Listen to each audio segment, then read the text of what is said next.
പറഞ്ഞാൽ വഴി ഞാൻ മാത്രമേ ഉള്ളൂ, സത്യം ഞാൻ മാത്രമേ ഉള്ളൂ, ജീവൻ ഞാൻ മാത്രമേ ഉള്ളൂ. This is an exclusive claim. Hallelujah.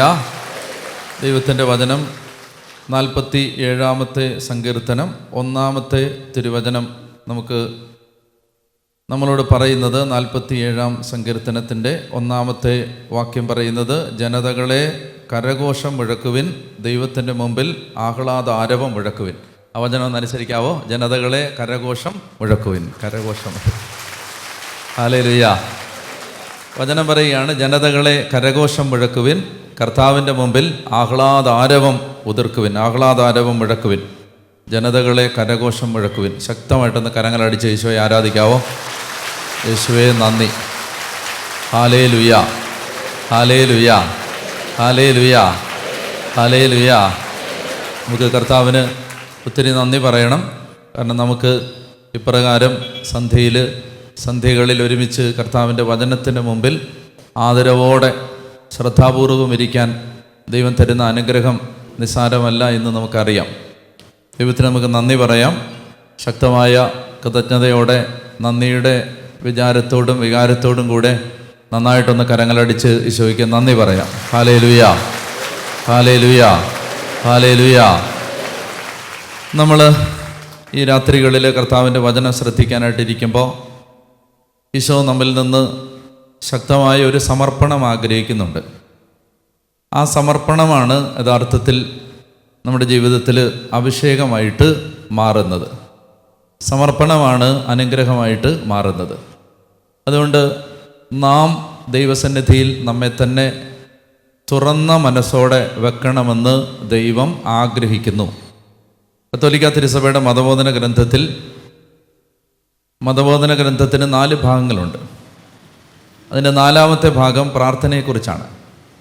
പ്രാർത്ഥനയെക്കുറിച്ച് പഠിപ്പിക്കുമ്പോൾ തിരുസഭ മതബോധന ഗ്രന്ഥത്തിൽ സമറിയാക്കാരിയുടെ ഉപമ പറഞ്ഞുകൊണ്ട്, ആ കഥ പറഞ്ഞുകൊണ്ട്, ആ സംഭവം പറഞ്ഞുകൊണ്ടാണ്, സമറിയാക്കാരിയുടെ ആ സംഭവം പറഞ്ഞുകൊണ്ടാണ് സഭ പ്രാർത്ഥനയെക്കുറിച്ച് പഠിപ്പിക്കുന്നത്.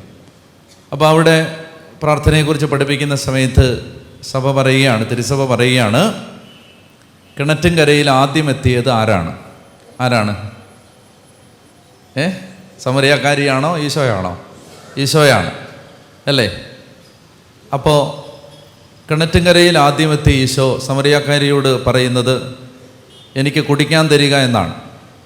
അപ്പോൾ സഭ പറയുകയാണ്, ആദ്യം ദാഹിച്ചത് ആരാണ്? സമറിയാക്കാരിയാണോ ഈശോയാണോ? ഈശോയാണ്. പിന്നീടാണ് അവൾ പറയുന്നത്, നീ പറയുന്ന ജലം അത്ര ഉത്തമമായ ജലമാണെങ്കിൽ എനിക്ക് ആ ജലം തരിക, അങ്ങനെയാണെങ്കിൽ എനിക്കിനി ഇവിടെ വരണ്ടല്ലോ. സമറിയാക്കാരിയുടെ ദാഹം പിന്നീടാണ് സുവിശേഷം അവതരിപ്പിക്കുന്നത്. ആദ്യം ദാഹിച്ചത് യേശുവാണ്. ഈ ഭാഗം പരാമർശിച്ചുകൊണ്ട് സഭ പറയുകയാണ്, നമ്മുടെ പ്രാർത്ഥനയെന്ന് പറയുന്നത് ദൈവത്തിലേക്കുള്ള നമ്മുടെ ദാഹമാണ്. നമ്മുടെ പ്രാർത്ഥന ദൈവത്തിലേക്കുള്ള നമ്മുടെ ഹൃദയത്തിൻ്റെ ദാഹമാണ്. നാം ദാഹിക്കുന്നതാണ് പ്രാർത്ഥന. ദൈവത്തിന് വേണ്ടിയുള്ള ദാഹമാണ് നമ്മുടെ പ്രാർത്ഥന.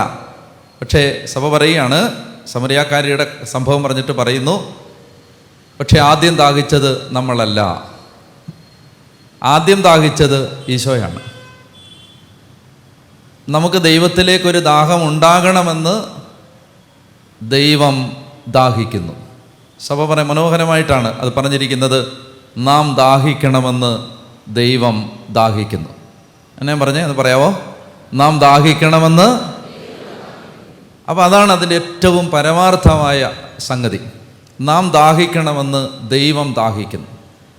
നാം ദൈവത്തിലേക്ക് തിരിയണമെന്ന് നമ്മളെടുത്തൊരു തീരുമാനത്തിൻ്റെ അനുബന്ധമായി സംഭവിച്ചതല്ല. നാം ദൈവത്തിലേക്ക് തിരിയണമെന്ന് ദൈവം ആഗ്രഹിച്ചതുകൊണ്ടാണ്. അതാണ് ഈശോ പറഞ്ഞത്, എൻ്റെ പിതാവിനാൽ ആകർഷിക്കപ്പെടാതെ ആരും എൻ്റെ അടുക്കലേക്ക് വരികയില്ല. അപ്പം നമ്മളിവിടെ ആയിരിക്കുന്നു, ഈ സന്ധ്യയിൽ നമ്മൾ ദൈവത്തിൻ്റെ വചനം കേൾക്കുന്നു, ഇവിടെ ആയിരിക്കുന്നു. ഇത് ആകസ്മികമായി സംഭവിക്കുന്നതല്ല, മറിച്ച് നാം ഇവിടെ ആയിരിക്കണമെന്ന് ആര് ദാഹിച്ചത് കൊണ്ടാണ്? ദൈവം ദാഹിച്ചത് കൊണ്ടാണ്. അപ്പം നാം ദാഹിക്കണമെന്ന് ദൈവം ദാഹിക്കുന്നു. എന്നിട്ട് സഭ പറയുകയാണ്, ആ ദൈവത്തിൻ്റെ ദാഹത്തോടുള്ള നമ്മുടെ മറുപടിയാണ് നമ്മുടെ പ്രാർത്ഥന. ദൈവം ദാഹിച്ചു. അപ്പോൾ യഥാർത്ഥത്തിൽ എല്ലാ കാര്യങ്ങളും സംഭവിക്കുന്നത് റോമാലേഖനം 9-ാം അധ്യായം 16-ാം തിരുവചനം, മനുഷ്യൻ്റെ ആഗ്രഹമോ പ്രയത്നമോ അല്ല, ദൈവത്തിൻ്റെ ദയയാണ് എല്ലാറ്റിൻ്റെയും അടിസ്ഥാനം. മനുഷ്യൻ്റെ ആഗ്രഹമോ പ്രയത്നമോ അല്ല, ദൈവത്തിൻ്റെ ദയയാണ് എല്ലാറ്റിൻ്റെയും അടിസ്ഥാനം. പറയാവോ ഹല്ലേലൂയാ, ഹല്ലേലൂയാ. അപ്പോൾ അതുകൊണ്ട് നാം ഇവിടെ ഈ സന്ധ്യയിലായിരിക്കണമെന്ന് ആരാണ് യഥാർത്ഥത്തിൽ ദാഹിച്ചത്? ദൈവം ദാഹിച്ചു. ദൈവം ദാഹിച്ചത് കൊണ്ടാണ് ഇവിടെ വരാൻ നമുക്ക് ദാഹം ഉണ്ടായത്. നമ്മുടെ ദാഹവും ദൈവത്തിൻ്റെ ദാഹവും കൂട്ടിമുട്ടിയെടുത്താണ് ഈ കൺവെൻഷൻ നടക്കുന്നത്. നമ്മുടെ ദൈവവും ദൈവത്തിൻ്റെ ദാഹവും ഒരേ ദൈവഹിതത്തിൻ്റെ ഒരേ ഒരു രേഖയിൽ സംഗമിച്ചപ്പോഴാണ് ഈ കൺവെൻഷൻ ഈ രാത്രിയിൽ ഇവിടെ നടക്കുന്നത്. അതുകൊണ്ട് നമുക്ക് ദൈവത്തിന് നന്ദി പറയണം. നന്ദി പറയാതെ നമുക്കിത് തുടങ്ങാൻ പറ്റില്ല. കർത്താവേ, അങ്ങയുടെ അവർണ്ണനീയമായ ഈ മഹാദാനം അത് വലുതാണെന്ന് നമ്മളെല്ലാം തിരിച്ചറിയുന്നു. ദൈവത്തിന് നന്ദി പറയുന്നു. ആ വിചാരത്തോടെ 47-ാം സങ്കീർത്തനം 1-ാം വാക്യം അനുസരിക്കാവോ? കരഘോഷത്തോടെ കർത്താവിനെ സ്തുതിക്കണം. നന്നായിട്ട് കരങ്ങളടിച്ച് കർത്താവിനെ സ്തുതിച്ചേ. ഹല്ലേലൂയ, ഹല്ലേലൂയ, ഹല്ലേലൂയ, ഹല്ലേലൂയ, ഹല്ലേലൂയ. അപ്പോൾ അതുകൊണ്ട് നമുക്ക് കർത്താവിൻ്റെ വചനത്തിലേക്ക് പ്രവേശിക്കാൻ നമ്മെ തന്നെ പൂർണ്ണമായിട്ട് സമർപ്പിക്കാം. നന്നായിട്ട് പ്രാർത്ഥിച്ചൊരുങ്ങണം. ഈ ദിവസങ്ങളിലെല്ലാം നമ്മൾ ആഗ്രഹിക്കണം. അതാണ് പ്രധാനപ്പെട്ടത്. വിശുദ്ധ ബെനഡിക്റ്റിനോട് വിശുദ്ധ സ്കോളാസ്റ്റിക്ക ചോദിച്ചു, വിശുദ്ധയാവാൻ ഞാൻ എന്താണ് ചെയ്യേണ്ടത്? വിശുദ്ധയാവാൻ സ്കോളാസ്റ്റിക്ക ബെനഡിക്റ്റിനോട് ചോദിച്ചു, വിശുദ്ധയാവാൻ ഞാൻ എന്താണ് ചെയ്യേണ്ടത്? വിശുദ്ധ ബെനഡിക്റ്റ് പറഞ്ഞു, എൻ്റെ ഒരു അനുഭവത്തിലും പരിചയത്തിലും പ്രധാനമായും 3 വഴികളാണുള്ളത് വിശുദ്ധയാവാൻ. 3 വഴികൾ. ഒന്നാമത്തെ വഴി ആഗ്രഹിക്കുക, രണ്ടാമത്തെ വഴി ആഗ്രഹിക്കുക, മൂന്നാമത്തെ വഴി ആഗ്രഹിക്കുക. അത്രേ ഉള്ളൂ. നമുക്ക് ചെയ്യാൻ പറ്റുന്നത്, എനിക്ക് പലപ്പോഴും തോന്നിയിട്ടുണ്ട്, 2 കാര്യങ്ങളാണ് ക്രിസ്തീയ മണ്ഡലത്തിൽ നമുക്ക് ചെയ്യാൻ പറ്റുന്ന ഏറ്റവും പ്രധാനപ്പെട്ട കാര്യങ്ങൾ. ഒന്നാമത്തേത് വിശ്വസിക്കുക, രണ്ടാമത്തേത് ആഗ്രഹിക്കുക. ഈ 2 കാര്യം ചെയ്താൽ ഏത് മനുഷ്യൻ്റെയും തലവര മാറും. ഈ 2 കാര്യങ്ങളാണ് നമ്മളെ പടുത്തുയർത്തുന്നത്. 2 കാര്യങ്ങൾ. വേറെ തലകുത്തി മറിയാനൊന്നും പോകണ്ട. ഒന്ന് വിശ്വസിക്കുക, ചില പരമാർത്ഥങ്ങൾ സത്യമാണെന്ന് സമ്മതിക്കുക. രണ്ടാമത്തേത് ആ സത്യമെന്ന് പറയുന്ന കാര്യങ്ങൾക്ക് വേണ്ടി ആഗ്രഹിക്കുക. സത്യമായിട്ട് ആഗ്രഹിക്കുക, ദാഹിക്കുക. പറഞ്ഞേ ഹല്ലേലൂയ, പറഞ്ഞേ ഹല്ലേലൂയ. വെളിപാട് പുസ്തകത്തിൽ കർത്താവ് പറയുന്നുണ്ട്, ദാഹിക്കുന്നവൻ ജീവജലത്തിൻ്റെ അരുവിയിൽ നിന്ന് പാനം ചെയ്യട്ടെ. ദാഹിക്കുന്നവൻ. അപ്പോൾ ഈ ദാഹം ഉണ്ടാവാൻ, ദാഹം വെളിയിൽ നിന്ന് ഇഞ്ചക്ട് ചെയ്യാൻ പറ്റില്ല. പറ്റുമോ? വെളിയിൽ നിന്നൊരു കൊറോണയ്ക്ക് എടുത്ത പോലെ ഒരു വാക്സിൻ ഇഞ്ചക്ഷൻ എടുത്താൽ ദാഹം ഉണ്ടാവുമോ? ഇല്ല. അങ്ങനെ ഒരു ദാഹമൊന്നും ഉണ്ടാവില്ല. അപ്പോൾ ദാഹം ഒരാളുടെ അകത്തു നിന്ന് വരേണ്ടതാണ്. അതുകൊണ്ട് ആത്മീയ ദാഹം ഒരാൾക്ക് എത്രമാത്രം തീരുമാനം എടുത്താലും ഉണ്ടാവണമെന്നില്ല. പ്രാർത്ഥിക്കാൻ തീരുമാനം എടുത്തത് കൊണ്ട് ആരും പ്രാർത്ഥിക്കണമെന്നില്ല. ഉപവസിക്കാൻ തീരുമാനം എടുത്തത് കൊണ്ട് ഒരാൾ ഉപവസിക്കണമെന്നില്ല. ബൈബിൾ വായിക്കാൻ തീരുമാനം എടുത്തുകൊണ്ട് ഒരാൾക്കും ബൈബിൾ വായിക്കാൻ പറ്റിയെന്ന് വരില്ല. അപ്പോൾ ആത്മീയ ദാഹങ്ങൾ യഥാർത്ഥത്തിൽ പിതാവായ ദൈവത്തിൻ്റെ ദാനമാണ്. അപ്പോൾ അതുകൊണ്ട് നമുക്ക് ചെയ്യാൻ പറ്റുന്ന ഏക കാര്യം എന്താണ്? 2 കാര്യങ്ങളേ ഉള്ളൂ ചെയ്യാൻ പറ്റുന്നത്. എന്തൊക്കെയാ? 1 വിശ്വസിക്കുക, 2 അപ്പോൾ എന്താ വിശ്വസിക്കേണ്ടത്? എന്താണ് വിശ്വസിക്കേണ്ടതെന്ന് പറഞ്ഞാൽ, ഇതെല്ലാം തരാൻ കഴിവുറ്റവനാണ് ദൈവം എന്ന് വിശ്വസിക്കണം. ഇതെല്ലാം തരാൻ കഴിവുറ്റവനാണ് ദൈവം. എല്ലാ നല്ല ദാനങ്ങളും തരാൻ കഴിയുന്നവനാണ് ദൈവം. അതുകൊണ്ട് അപ്പോസ്തലനായ യാക്കോബ് ശ്ലീഹ പറയും, നമ്മൾ അതിനുവേണ്ടി എത്രമാത്രം ആഗ്രഹിക്കുന്നു, ദാഹിക്കുന്നു, ചോദിക്കുന്നു. ഇത് വളരെ പ്രധാനപ്പെട്ടതാണ്. ചോദിക്കുന്നു, ആഗ്രഹിക്കുന്നു. ഇപ്പോൾ പിതാവ് പറഞ്ഞില്ലേ, നമ്മൾ കണ്ടെത്തണം, ചോദിച്ച് കണ്ടെത്തണം. അപ്പോൾ അത് പ്രധാനപ്പെട്ട കാര്യമാണ്. നമുക്കൊരു വചനം വായിക്കാം. യാക്കോബ് ശ്ലീഹയുടെ ലേഖനം 1-ാം അധ്യായം 17-ാമത്തെ വാക്യം. യാക്കോബ് ശ്ലീഹയുടെ ലേഖനം 1-ാം അധ്യായം 17-ാമത്തെ വാക്യം. ഉച്ചത്തിൽ വായിക്കാമോ? ബൈബിൾ കൊണ്ടുവരണേ, നാളെ മുതൽ കൊണ്ടുവരണേ. അപ്പോൾ ഉറക്കെ വായിച്ചോ. യാക്കോബ് 1:17 വായിച്ചോ. ഉത്തമവും പൂർണ്ണവുമായ എല്ലാ ദാനങ്ങളും ഉന്നതത്തിൽ നിന്ന് മാറ്റമോ മാറ്റത്തിൻ്റെ നിഴലോ ഇല്ലാത്ത പ്രകാശങ്ങളുടെ പിതാവിൽ നിന്ന് വരുന്നു. ഇതാണ് നമ്മൾ സമ്മതിക്കേണ്ടത്. വിശ്വസിക്കുക എന്ന് പറഞ്ഞാൽ, മതബോധന ഗ്രന്ഥം പഠിപ്പിക്കും, വിശ്വാസം എന്ന് പറയുന്നത് ഒരു സമ്മതം. ഉദാഹരണത്തിന് വിശ്വാസ പ്രമാണത്തിൽ എത്ര വിശ്വാസ സത്യങ്ങളാണ് നമ്മൾ സമ്മതിക്കുന്നത്? എത്ര വിശ്വാസ സത്യങ്ങളാണ്? 12 വിശ്വാസ സത്യം, സമയം കിട്ടുമ്പോൾ എണ്ണണം. 12 വിശ്വാസ സത്യങ്ങളാണ് വിശ്വാസ പ്രമാണത്തിൽ നാം സമ്മതിക്കുന്നത്. ഒന്നാമത്തേത് മാത്രം ഞാൻ പറയാം. എന്താണ്? സർവശക്തനായ, അങ്ങനെയാണോ? സർവശക്തനായ പിതാവും ആകാശത്തിൻ്റെയും ഭൂമിയുടെയും കാണപ്പെടുന്നവയും കാണപ്പെടാത്തവയുമായ സകലത്തിൻ്റെയും സൃഷ്ടാവുമായ സത്യ ഏക ദൈവത്തിൽ ഞാൻ വിശ്വസിക്കുന്നു. അപ്പോൾ അവിടെ എന്താ സമ്മതിച്ചത്? സമ്മതിച്ച ഒന്നാമത്തെ കാര്യം, ദൈവം സർവശക്തൻ. ആ വാക്കൊന്ന് പറയാവോ? സർവശക്തൻ. സർവശക്തൻ എന്ന് പറയാവോ? സർവശക്തൻ. അപ്പോൾ അതാണ് ഒന്നാമത്. നമ്മൾ അതായത് ഒരു മനുഷ്യൻ സമ്മതിക്കുകയാണ് ദൈവം സർവശക്തനാണ്. വിശ്വാസ പ്രമാണത്തിൻ്റെ ആദ്യത്തെ വാക്ക് ചൊല്ലിയപ്പോൾ ഒരാൾ സമ്മതിച്ചു ദൈവം സർവശക്തനാണ്, സർവശക്തനായ. രണ്ടാമത് എന്താ സമ്മതിച്ചത്? പിതാവാണ്. സർവശക്തനും പിതാവും അല്ലേ? അങ്ങനെയാണോ? സർവശക്തിയുള്ള പിതാവും ആകാശത്തിൻ്റെയും ഭൂമിയുടെയും കാണപ്പെടുന്നവയും കാണപ്പെടാത്തവയുമായ സകലത്തിൻ്റെയും സൃഷ്ടാവുമായ സത്യ ഏക ദൈവത്തിൽ ഞാൻ വിശ്വസിക്കുന്നു. കണ്ടോ? സമ്മതമാണത്, സമ്മതം. ആ യാഥാർത്ഥ്യം ഞാൻ സമ്മതിക്കുന്നു. അപ്പോൾ ഇവിടെ നമ്മൾ ഈ കൺവെൻഷനിലേക്ക് കടക്കുമ്പോൾ ആദ്യമായി നമ്മൾ സമ്മതിക്കണമെന്ന് ദൈവം ആഗ്രഹിക്കുന്ന കാര്യം ഇതാണ്. ആദ്യമായി ദൈവം ആഗ്രഹിക്കുന്നു നമ്മൾ സമ്മതിക്കണം. എന്താ സമ്മതിക്കേണ്ടത്? ഉത്തമവും പൂർണ്ണവുമായ എല്ലാ ദാനങ്ങളും ഉന്നതത്തിൽ നിന്ന് മാറ്റമോ മാറ്റത്തിൻ്റെ നിഴലോ ഇല്ലാത്ത പ്രകാശങ്ങളുടെ പിതാവിൽ നിന്ന് വരുന്നു. എല്ലാ ഉത്തമവും പൂർണ്ണവുമായ നല്ല ദാനങ്ങളും വരുന്നത് ഉന്നതത്തിൽ നിന്നാണ്, പിതാവിൽ നിന്നാണ്. മാറ്റമില്ലാത്ത, മാറ്റത്തിൻ്റെ നിഴലില്ലാത്ത പ്രകാശങ്ങളുടെ പിതാവിൽ നിന്നാണ് എല്ലാ നല്ല ദാനങ്ങളും വരുന്നത്. അതുകൊണ്ട് നമുക്ക് ദാഹം ഉണ്ടാവണമെങ്കിൽ ആ ദാഹവും വരുന്നത് എവിടുന്നാ?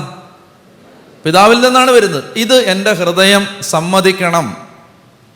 ഇത് എന്നെ കൊണ്ട് ഉണ്ടാക്കിയെടുക്കാൻ പറ്റുന്ന ഒരു കാര്യമല്ല. വചനം പറയും ഇത് നമ്മുടെ പ്രവർത്തികളുടെ ഫലമല്ല, മറിച്ച് ദൈവത്തിൻ്റെ ദാനമാണ് അല്ലേ? എഫേസോസ് 2:8 വായിക്കാമോ? എഫേസോസ് 2:8 പെട്ടെന്ന് വായിക്കാമോ?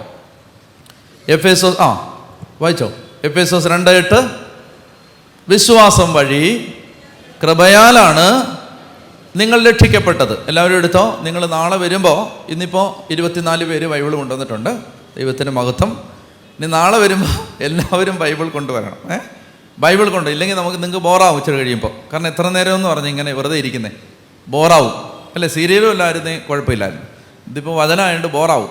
അതുകൊണ്ട് നിങ്ങൾ എന്ത് ചെയ്യണം? നിങ്ങൾ എൻഗേജ് ചെയ്തില്ലെങ്കിൽ ഇത് ചിലപ്പോൾ ഭയങ്കര മടുപ്പായി പോകും, ബുദ്ധിമുട്ടായി പോകും. അതുകൊണ്ട് ബൈബിൾ കൊണ്ടുവരണം. കൊണ്ടുവരണം കേട്ടോ. അപ്പോൾ ഇന്ന് കുഴപ്പമില്ല. ഇന്ന് 24 പേര് വായിക്കുന്നു. വായിക്കാം. എഫേസോസ് 2:8 ഉച്ചത്തിൽ വായിക്കണം. വായിക്കേണ്ട എങ്ങനെയാണെന്നറിയാം? നിങ്ങൾ പിച്ച് ഒരു സെക്കൻഡ് പിച്ച് എന്ന് കേട്ടോ. പിച്ച് ഈ പിച്ചല്ല, സ്വരത്തിൻ്റെ പിച്ച്, ടോണ്, ടെമ്പോ. മറ്റേ ടെമ്പോ അല്ല, സാധനം കൊണ്ടുവന്നേ അതല്ല. അപ്പോൾ ഇത് പറഞ്ഞാൽ എന്താണ്? ഇത് വായിക്കുമ്പോൾ ഇതെല്ലാം ഉയർന്ന സ്വരസ്ഥാനമാണ്. ഉയർന്ന വചനം വായിക്കുമ്പോൾ സാധാരണ പത്രം വായിക്കുന്ന പോലെ വായിക്കരുത്. വായിക്കേണ്ട എങ്ങനെയാണ്? വിശ്വാസം വഴി. കണ്ടോ?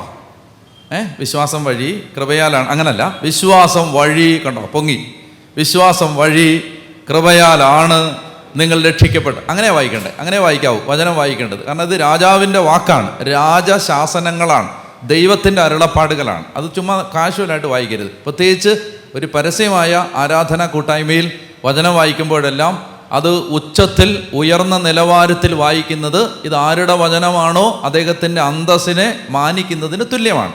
അപ്പോൾ അതുകൊണ്ട് ബൈബിൾ വെറുതെ കാഷ്വലായിട്ട് അപ്പോൾ അങ്ങനെ വായിച്ച് വിശ്വാസം വഴി ഏറ്റുചൊല്ലണ്ട, അങ്ങനെ വേണ്ട, അങ്ങനെ സന്തോഷിക്കണ്ട. ഇപ്പം വായിച്ചാൽ മതി. വിശ്വാസം വഴി കൃപയാലാണ് നിങ്ങൾ രക്ഷിക്കപ്പെട്ടത്. ഒന്നുകൂടെ വായിക്കാമോ? വിശ്വാസം വഴി കൃപയാലാണ് നിങ്ങൾ രക്ഷിക്കപ്പെട്ടത്. ചോദ്യം വിശ്വാസമാണോ ആദ്യം വന്നത്, കൃപയാണോ ആദ്യം വന്നത്? ശ്രദ്ധിച്ചുമ്മ പറയല്ലേ. വിശ്വാസം വഴി നമ്മൾ രക്ഷിക്കപ്പെട്ടത് എങ്ങനെയാണ്? വിശ്വാസം വഴി കൃപയാലാണ് രക്ഷിക്കപ്പെട്ടത്. എൻ്റെ ചോദ്യം, ആദ്യം സംഭവിച്ചത് വിശ്വാസമാണോ കൃപയാണോ? അല്ല, കൃപയാലാണ് നിങ്ങൾ രക്ഷിക്കപ്പെട്ടത്. അത് നിങ്ങളിലേക്ക് എത്തിയത് വിശ്വാസം വഴിയാണെന്നേ ഉള്ളൂ. കൃപയാലാണ്. അത് ത്രന്തോസ് സൂനകദോസ് പ്രൊട്ടസ്റ്റന്റ് വിപ്ലവത്തിനെതിരായിട്ട് സൂനകദോസ് അതിൻ്റെ നിബന്ധനകളും അതിൻ്റെ വ്യവസ്ഥകളും അതിൻ്റെ പ്രഖ്യാപനങ്ങളും നടത്തിയപ്പോൾ വ്യക്തമായിട്ട് തിരുസഭ പഠിപ്പിച്ചത് മതബോധന ഗ്രന്ഥത്തിൽ പറയുന്നുണ്ട്. എന്താണ്? അതായത് നമ്മുടെ ആദ്യം രക്ഷയ്ക്ക് പ്രവർത്തിച്ചത് ഒരു മനുഷ്യൻ്റെയും പ്രവൃത്തിയല്ല, മറിച്ച് ദൈവത്തിൻ്റെ സൗജന്യമായ കൃപയാണ്. അതുകൊണ്ടാണ് നമ്മൾ രക്ഷിക്കപ്പെട്ടത്. പറഞ്ഞേ ഹല്ലേലൂയ, പറഞ്ഞേ ഹല്ലേലൂയ. ആ കൃപയോട് സഹകരിക്കുക മാത്രമാണ് ഒരു വിശ്വാസ ജീവിതത്തിൽ ഒരു വ്യക്തി ചെയ്യുന്നത്. ആ കൃപയോട് സഹകരിക്കുക മാത്രമാണ്. അപ്പോൾ ആദ്യം സംഭവിച്ചത് വിശ്വാസമാണോ കൃപയാണോ? കൃപയാണ്. ആ കൃപയാലാണ് നാം രക്ഷിക്കപ്പെട്ടത്. കൃപയാലാണ് രക്ഷിക്കപ്പെട്ടത്. അത് വായിച്ചിട്ട് അടുത്തൊരു വചനത്തിലേക്ക് പോകാം. ഇപ്പം ഇത് വായിച്ച്, വിശ്വാസം വഴി കൃപയാലാണ് നിങ്ങൾ രക്ഷിക്കപ്പെട്ടത്. അത് നിങ്ങളുടെ അത് നിങ്ങൾ നേടിയെടുത്തതല്ല, ദൈവത്തിൻ്റെ ദാനമാണ്. കണ്ടോ, രക്ഷ പോലും ദൈവത്തിൻ്റെ ദാനമാണ്. അത് നിങ്ങൾ നേടിയെടുത്തതല്ല, ദൈവത്തിൻ്റെ ദാനമാണ്. അത് പ്രവൃത്തികളുടെ ഫലമല്ല, തന്മൂലം ആരും അതിൽ അഹങ്കരിക്കേണ്ടതില്ല. അത് പ്രവൃത്തിയുടെ ഫലമല്ല, തന്മൂലം ആരും അതിൽ അഹങ്കരിക്കേണ്ടതില്ല. ഇപ്പം ഞാൻ പറഞ്ഞു, ഈ ആദ്യം വന്നത് ഏതാ? കൃപയാണോ വിശ്വാസമാണോ? നമ്മൾ രക്ഷ പ്രാപിക്കുന്നതിന് ആദ്യം വന്നത് കൃപയാണോ വിശ്വാസമാണോ? ഉറക്കെ പറ. കൃപയാണ് വന്നത് അല്ലേ? കൃപയാണ്. മറ്റൊരു വചനം വായിച്ചേ, തീത്തോസിൻ്റെ ലേഖനം 2-ാം അധ്യായം 11-ാം തിരുവചനം. തീത്തോസ് 2:11. 2 കാര്യങ്ങൾ ചെയ്യണം നിങ്ങൾ കൺവെൻഷന്, ഇല്ലെങ്കിൽ നിങ്ങൾക്ക് പ്രശ്നമാണ്. പ്രശ്നം എന്ന് പറഞ്ഞാൽ ഒന്നുമില്ല, കിട്ടാതെ പോകും. 2 കാര്യങ്ങൾ. 1, ബൈബിൾ കൊണ്ടുവരണം. 2, നോട്ട്ബുക്കും പേനയും കൊണ്ടുവരണം. കുറിച്ചെടുത്തിട്ട് അത് ഹൃദയത്തിൽ നമുക്ക് പിന്നീട് ഒന്ന് വായിക്കണമെങ്കിൽ അല്ലെങ്കിൽ പതിയണമെങ്കിലെല്ലാം എഴുതണം. അത് എഴുതിയെടുക്കണം. അത് അങ്ങനെ ചെയ്താലേ ഇതുകൊണ്ട് ഗുണമുള്ളൂ. നിങ്ങളൊരു കാര്യം മനസ്സിലാക്കേണ്ടത്, ഒരുപാട് മനുഷ്യർ പട്ടിണി കിടക്കുകയും വീടില്ലാതിരിക്കുകയും മനുഷ്യന് വീട് ചോരുകയും. എന്നോടൊരു മനുഷ്യൻ പറഞ്ഞു, 2 ബെഞ്ച് തരാമെന്ന് ചോദിച്ചു ഒരിക്കൽ. 2 ബെഞ്ച്. എന്തിനാ 2 ബെഞ്ച്? ആ 2 ബെഞ്ച് കൂട്ടിക്കെട്ടിയാൽ എൻ്റെ പിള്ളേർക്ക് കട്ടിലാവുമെന്ന് പറഞ്ഞു. ആ 2 ബെഞ്ച് കൂട്ടിക്കെട്ടിയാൽ എൻ്റെ പിള്ളേർക്ക് കട്ടിലാവുമെന്ന് പറഞ്ഞു. അങ്ങനെയുള്ള മനുഷ്യർ ജീവിക്കുന്ന നാട്ടിലാണ് ലക്ഷക്കണക്കിന് രൂപ മുടക്കി കൺവെൻഷൻ പന്തലുകൾ കെട്ടി ആളെ വിളിച്ചു കൂട്ടി കൺവെൻഷൻ നടത്തുന്നത്. അപ്പോൾ മിനിമം എന്തെങ്കിലും സോളിഡായിട്ട് പഠിക്കാതെ പോയാൽ ദൈവം കണക്ക് ചോദിക്കും. മനസ്സിലായോ? ചുമ്മാ എന്തെങ്കിലും കാക്കിരി ഊക്കിരി പറയുകയും കേൾക്കുകയും ചെയ്തിട്ട് പോയാൽ ദൈവം കണക്ക് ചോദിക്കും. വചനം പഠിക്കാൻ നമ്മൾ സമയം കണ്ടെത്തുകയാണ്. അതിനാണ്. ആർക്കാ സമയമുള്ളത്? നിങ്ങൾക്ക് സമയമുണ്ടോ ഈ വൈകുന്നേരം ഇവിടെ വരാൻ? നിങ്ങൾക്ക് സമയമില്ല. വേറെ 100 കണക്കിന് വേറെ കാര്യങ്ങൾ കിടക്കുകയാണ്. അതിനിടയ്ക്ക് ഇത്തിരി സമയം മാറ്റി വെച്ചതാണ്. ഇനി ഈ വണ്ടിക്ക് ഇങ്ങോട്ട് വരാൻ, വണ്ടിക്ക് ഡീസൽ അടിച്ചില്ലേ, ഇനി സ്വത്രാഴ്ച ഇടണ്ടേ, ഇനി അതുപോരാഞ്ഞിട്ട് ഇതിന് പള്ളികളിൽ നിന്നെല്ലാം ചിലപ്പോൾ പിരിവും സംഭാവനയൊക്കെ കാണുമായിരിക്കും, അതും കൊടുക്കണ്ടേ, അതും കൊടുത്തു. പിന്നെ ആ എല്ലാം എന്തെല്ലാം ചിലവുകൾ, പിന്നെ ഇതെല്ലാം കെട്ടിപ്പൊക്കിയ ചിലവ്. ഈ പണത്തിനെല്ലാം ദൈവം കണക്ക് ചോദിക്കും. എന്ത് ചെയ്തില്ലെങ്കിൽ? ചുമ്മാ വന്നിരുന്ന് ഏമ്പകവും വിട്ടിട്ട് പോയാൽ, ഏമ്പകമല്ല കൂട്ടുവായും വിട്ടിട്ട് പോയാൽ ദൈവം കണക്ക്, ഏമ്പകം വല്ലതും നന്നായിട്ട് തിന്നു കഴിയുമ്പോഴാണ്, അതല്ല, കൂട്ടുവായും വിട്ടിട്ട് പോയാൽ ദൈവം കണക്ക് ചോദിക്കും. പറഞ്ഞേ ഹല്ലേലൂയ. അതുകൊണ്ട് സീരിയസ് ആയിട്ട് എടുക്കണം. അതുകൊണ്ടാണ് എന്ത് ചെയ്യണം? ബൈബിൾ കൊണ്ടുവരണം, നോട്ട്ബുക്ക്. അപ്പോൾ എഫേസോസ് 2:8 പറഞ്ഞു. ഇനി അത് കഴിഞ്ഞിട്ട് പിന്നെ പറഞ്ഞതാണ് തീത്തോസിൻ്റെ ലേഖനം 2-ാം അധ്യായം 11-ാമത്തെ തിരുവചനം. തീത്തോസ് 2:11 എടുത്ത് വായിക്കാം. തീത്തോസ് 2:11 വായിക്കാം. എല്ലാ മനുഷ്യരുടെയും രക്ഷയ്ക്കായി ദൈവത്തിൻ്റെ കൃപ പ്രത്യക്ഷപ്പെട്ടിരിക്കുന്നു. അപ്പോൾ ആദ്യം വന്നത് എന്താ? വിശ്വാസമാണോ കൃപയാണോ? കൃപ. അപ്പോൾ അതുകൊണ്ട് മനസ്സിലാക്കണം, ഞാൻ പറഞ്ഞു വരുന്നത് ഇത്രയേ ഉള്ളൂ. എല്ലാ കാര്യങ്ങളും ജീവിതത്തിൽ നമുക്ക് ചെയ്തു തരാൻ പറ്റുന്ന, നമ്മുടെ ജീവിതത്തിൽ രക്ഷ പകർത്തി എഴുതാൻ സന്നദ്ധമായി നിൽക്കുന്ന ദൈവത്തിൻ്റെ കൃപ ഈ അന്തരീക്ഷത്തിലുണ്ട്. നാം ചെയ്യേണ്ടത് എന്താണ്?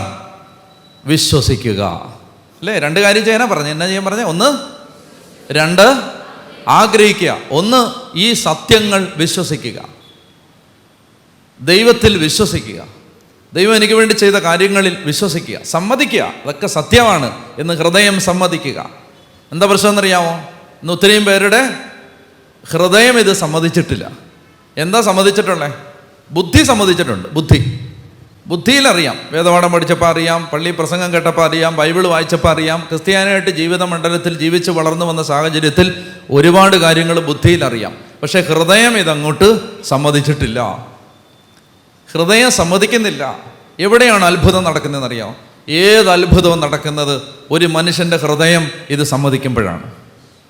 ഒരു മനുഷ്യൻ്റെ ഹൃദയം ഇത് സമ്മതിക്കുകയാണ്. ദൈവം ജീവിക്കുന്നവനാണ്, സമ്മതിക്കട്ട്, അവിടെ അത്ഭുതം നടക്കും. അവിടെ ജീവിതങ്ങൾക്ക് മാറ്റം വരും. മനസ്സിലായോ? സമ്മതിക്കണം.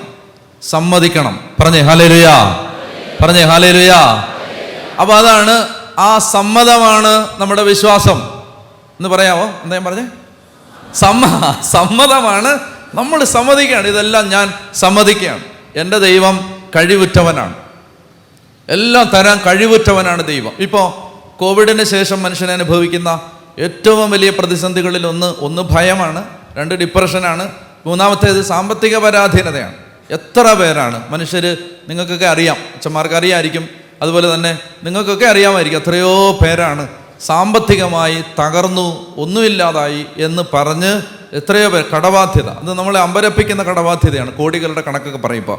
അപ്പോൾ മനുഷ്യന് പണമില്ല. എന്നാൽ ദൈവം പറയാണ്, ദൈവവചനം പറയാണ്, ഒരു വചനം വായിച്ചേ, 2 കൊരിന്തോസ് 9:8. 2 കൊരിന്തോസ് 9:8. 2 കൊരിന്തോസ് 9:8 അവർക്ക് വായിച്ചേ.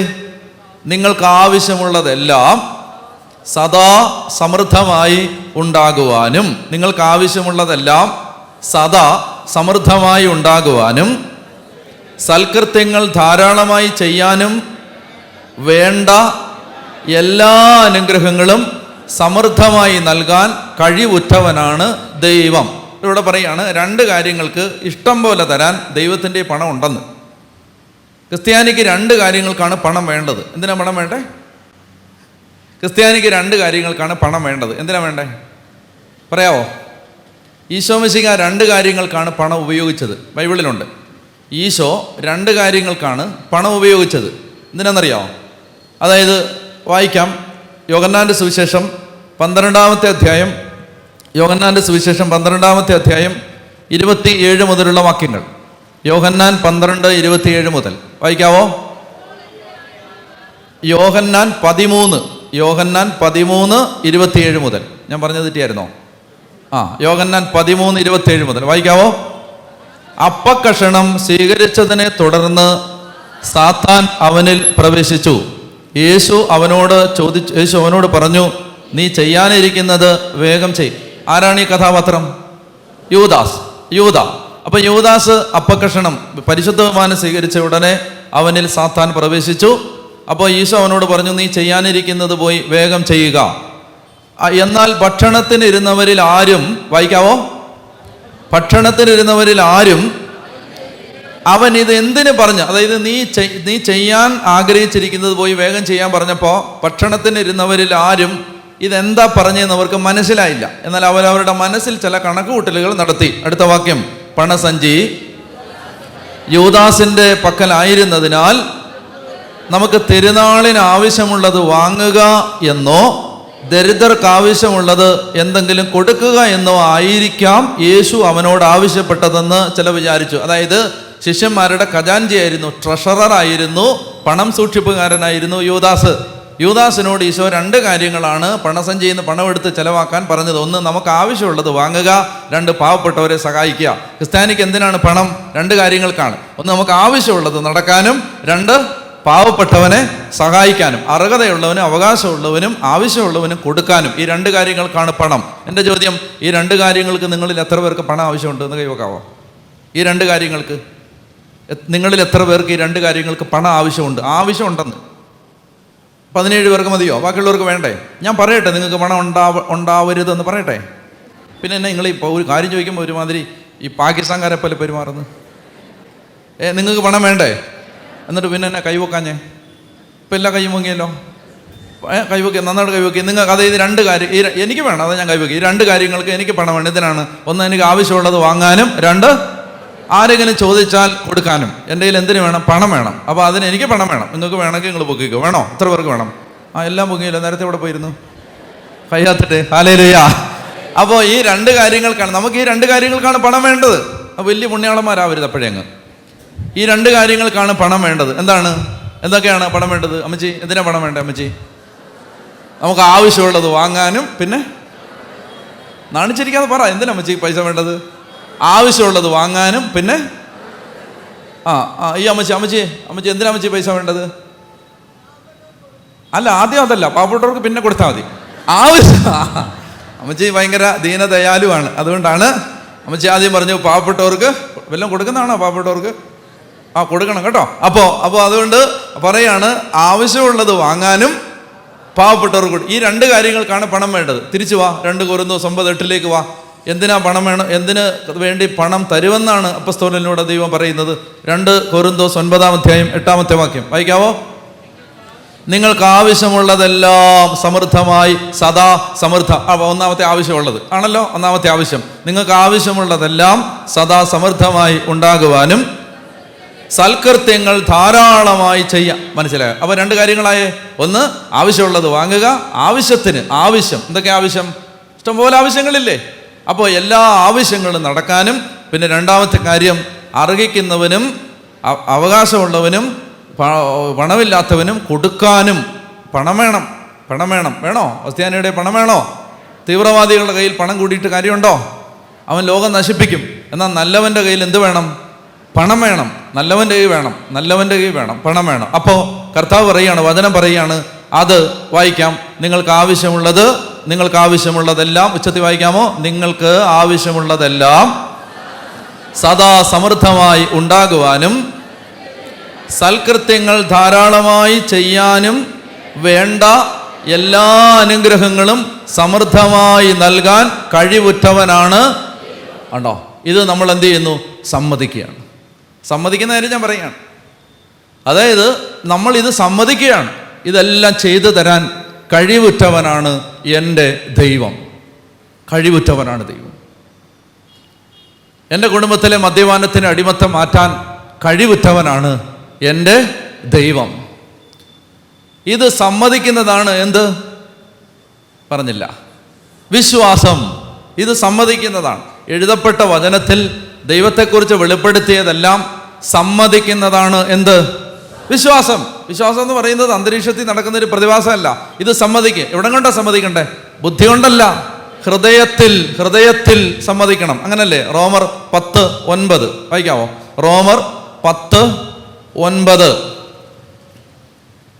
വായിക്കാവോ? റോമർ 10:9. ആകയാൽ, ഉച്ചത്തിൽ വായിച്ചോ. ആകയാൽ, വെരി ഗുഡ്. ആണോ? ആ ചേട്ടൻ കൊള്ളാം. സുവിശേഷ സംഘമാണോ? ആണോ? Very good. അപ്പോൾ വായിച്ചേ. ആകയാൽ യേശു കർത്താവാണെന്ന് അധരം കൊണ്ട് ഏറ്റുപറയുകയും ദൈവം അവനെ മരിച്ചവരിൽ നിന്ന് ഉയർപ്പിച്ചുവെന്ന് ഹൃദയത്തിൽ. അപ്പോൾ വിശ്വസിക്കേണ്ടത് എവിടാണ്? ഹൃദയത്തിൽ വിശ്വസിക്കുകയും ചെയ്താൽ നീ രക്ഷ പ്രാപിക്കും. അപ്പോൾ മനസ്സിലാക്കേണ്ട ഒരു സംഗതി എന്താണ്? നമ്മൾ പലതും സമ്മതിക്കുന്നുണ്ട്. എവിടാ? ബുദ്ധിയിൽ, അറിവിൽ സമ്മതിക്കുന്നുണ്ട് ഒത്തിരി കാര്യങ്ങൾ. ഇതൊക്കെ ശരിയാണ് അല്ലേ? അതുകൊണ്ടാണ് ഇതൊക്കെ നമ്മൾ സമ്മതിക്കുന്നതുകൊണ്ടാണ് പള്ളിയിൽ വരുന്നതൊക്കെ. ഇതൊക്കെ ശരിയാണ്.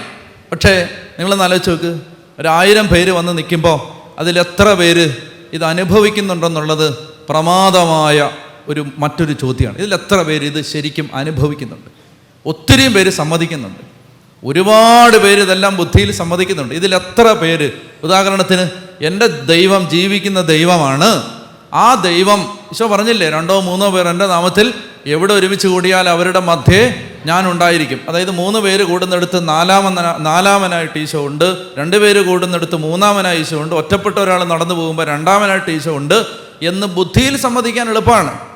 എന്നാൽ ഇത് എത്ര പേര് ഹൃദയം കൊണ്ട് സമ്മതിക്കുന്നുണ്ട്? ഹൃദയം കൊണ്ട് സമ്മതിക്കുന്നവർ മാത്രമേ അത് അനുഭവിക്കുകയുള്ളൂ. അങ്ങനെയുള്ള ഒരാൾക്ക് മാത്രമേ ഇത് അനുഭവിക്കാൻ പറ്റൂ. അതുകൊണ്ട് നമ്മൾ പ്രാർത്ഥിക്കണം. കൺവെൻഷൻ്റെ ആരംഭ ദിവസം മുതൽ ആഗ്രഹിക്കുകയും പ്രാർത്ഥിക്കുകയും ചെയ്യണം. ലൂക്കാ 17:5 ഒരു വചനം പ്രാർത്ഥിക്കാനുണ്ട്. ലൂക്കാ 17:5 പെട്ടെന്ന് വായിക്കാവോ? ലൂക്കാ 17:5.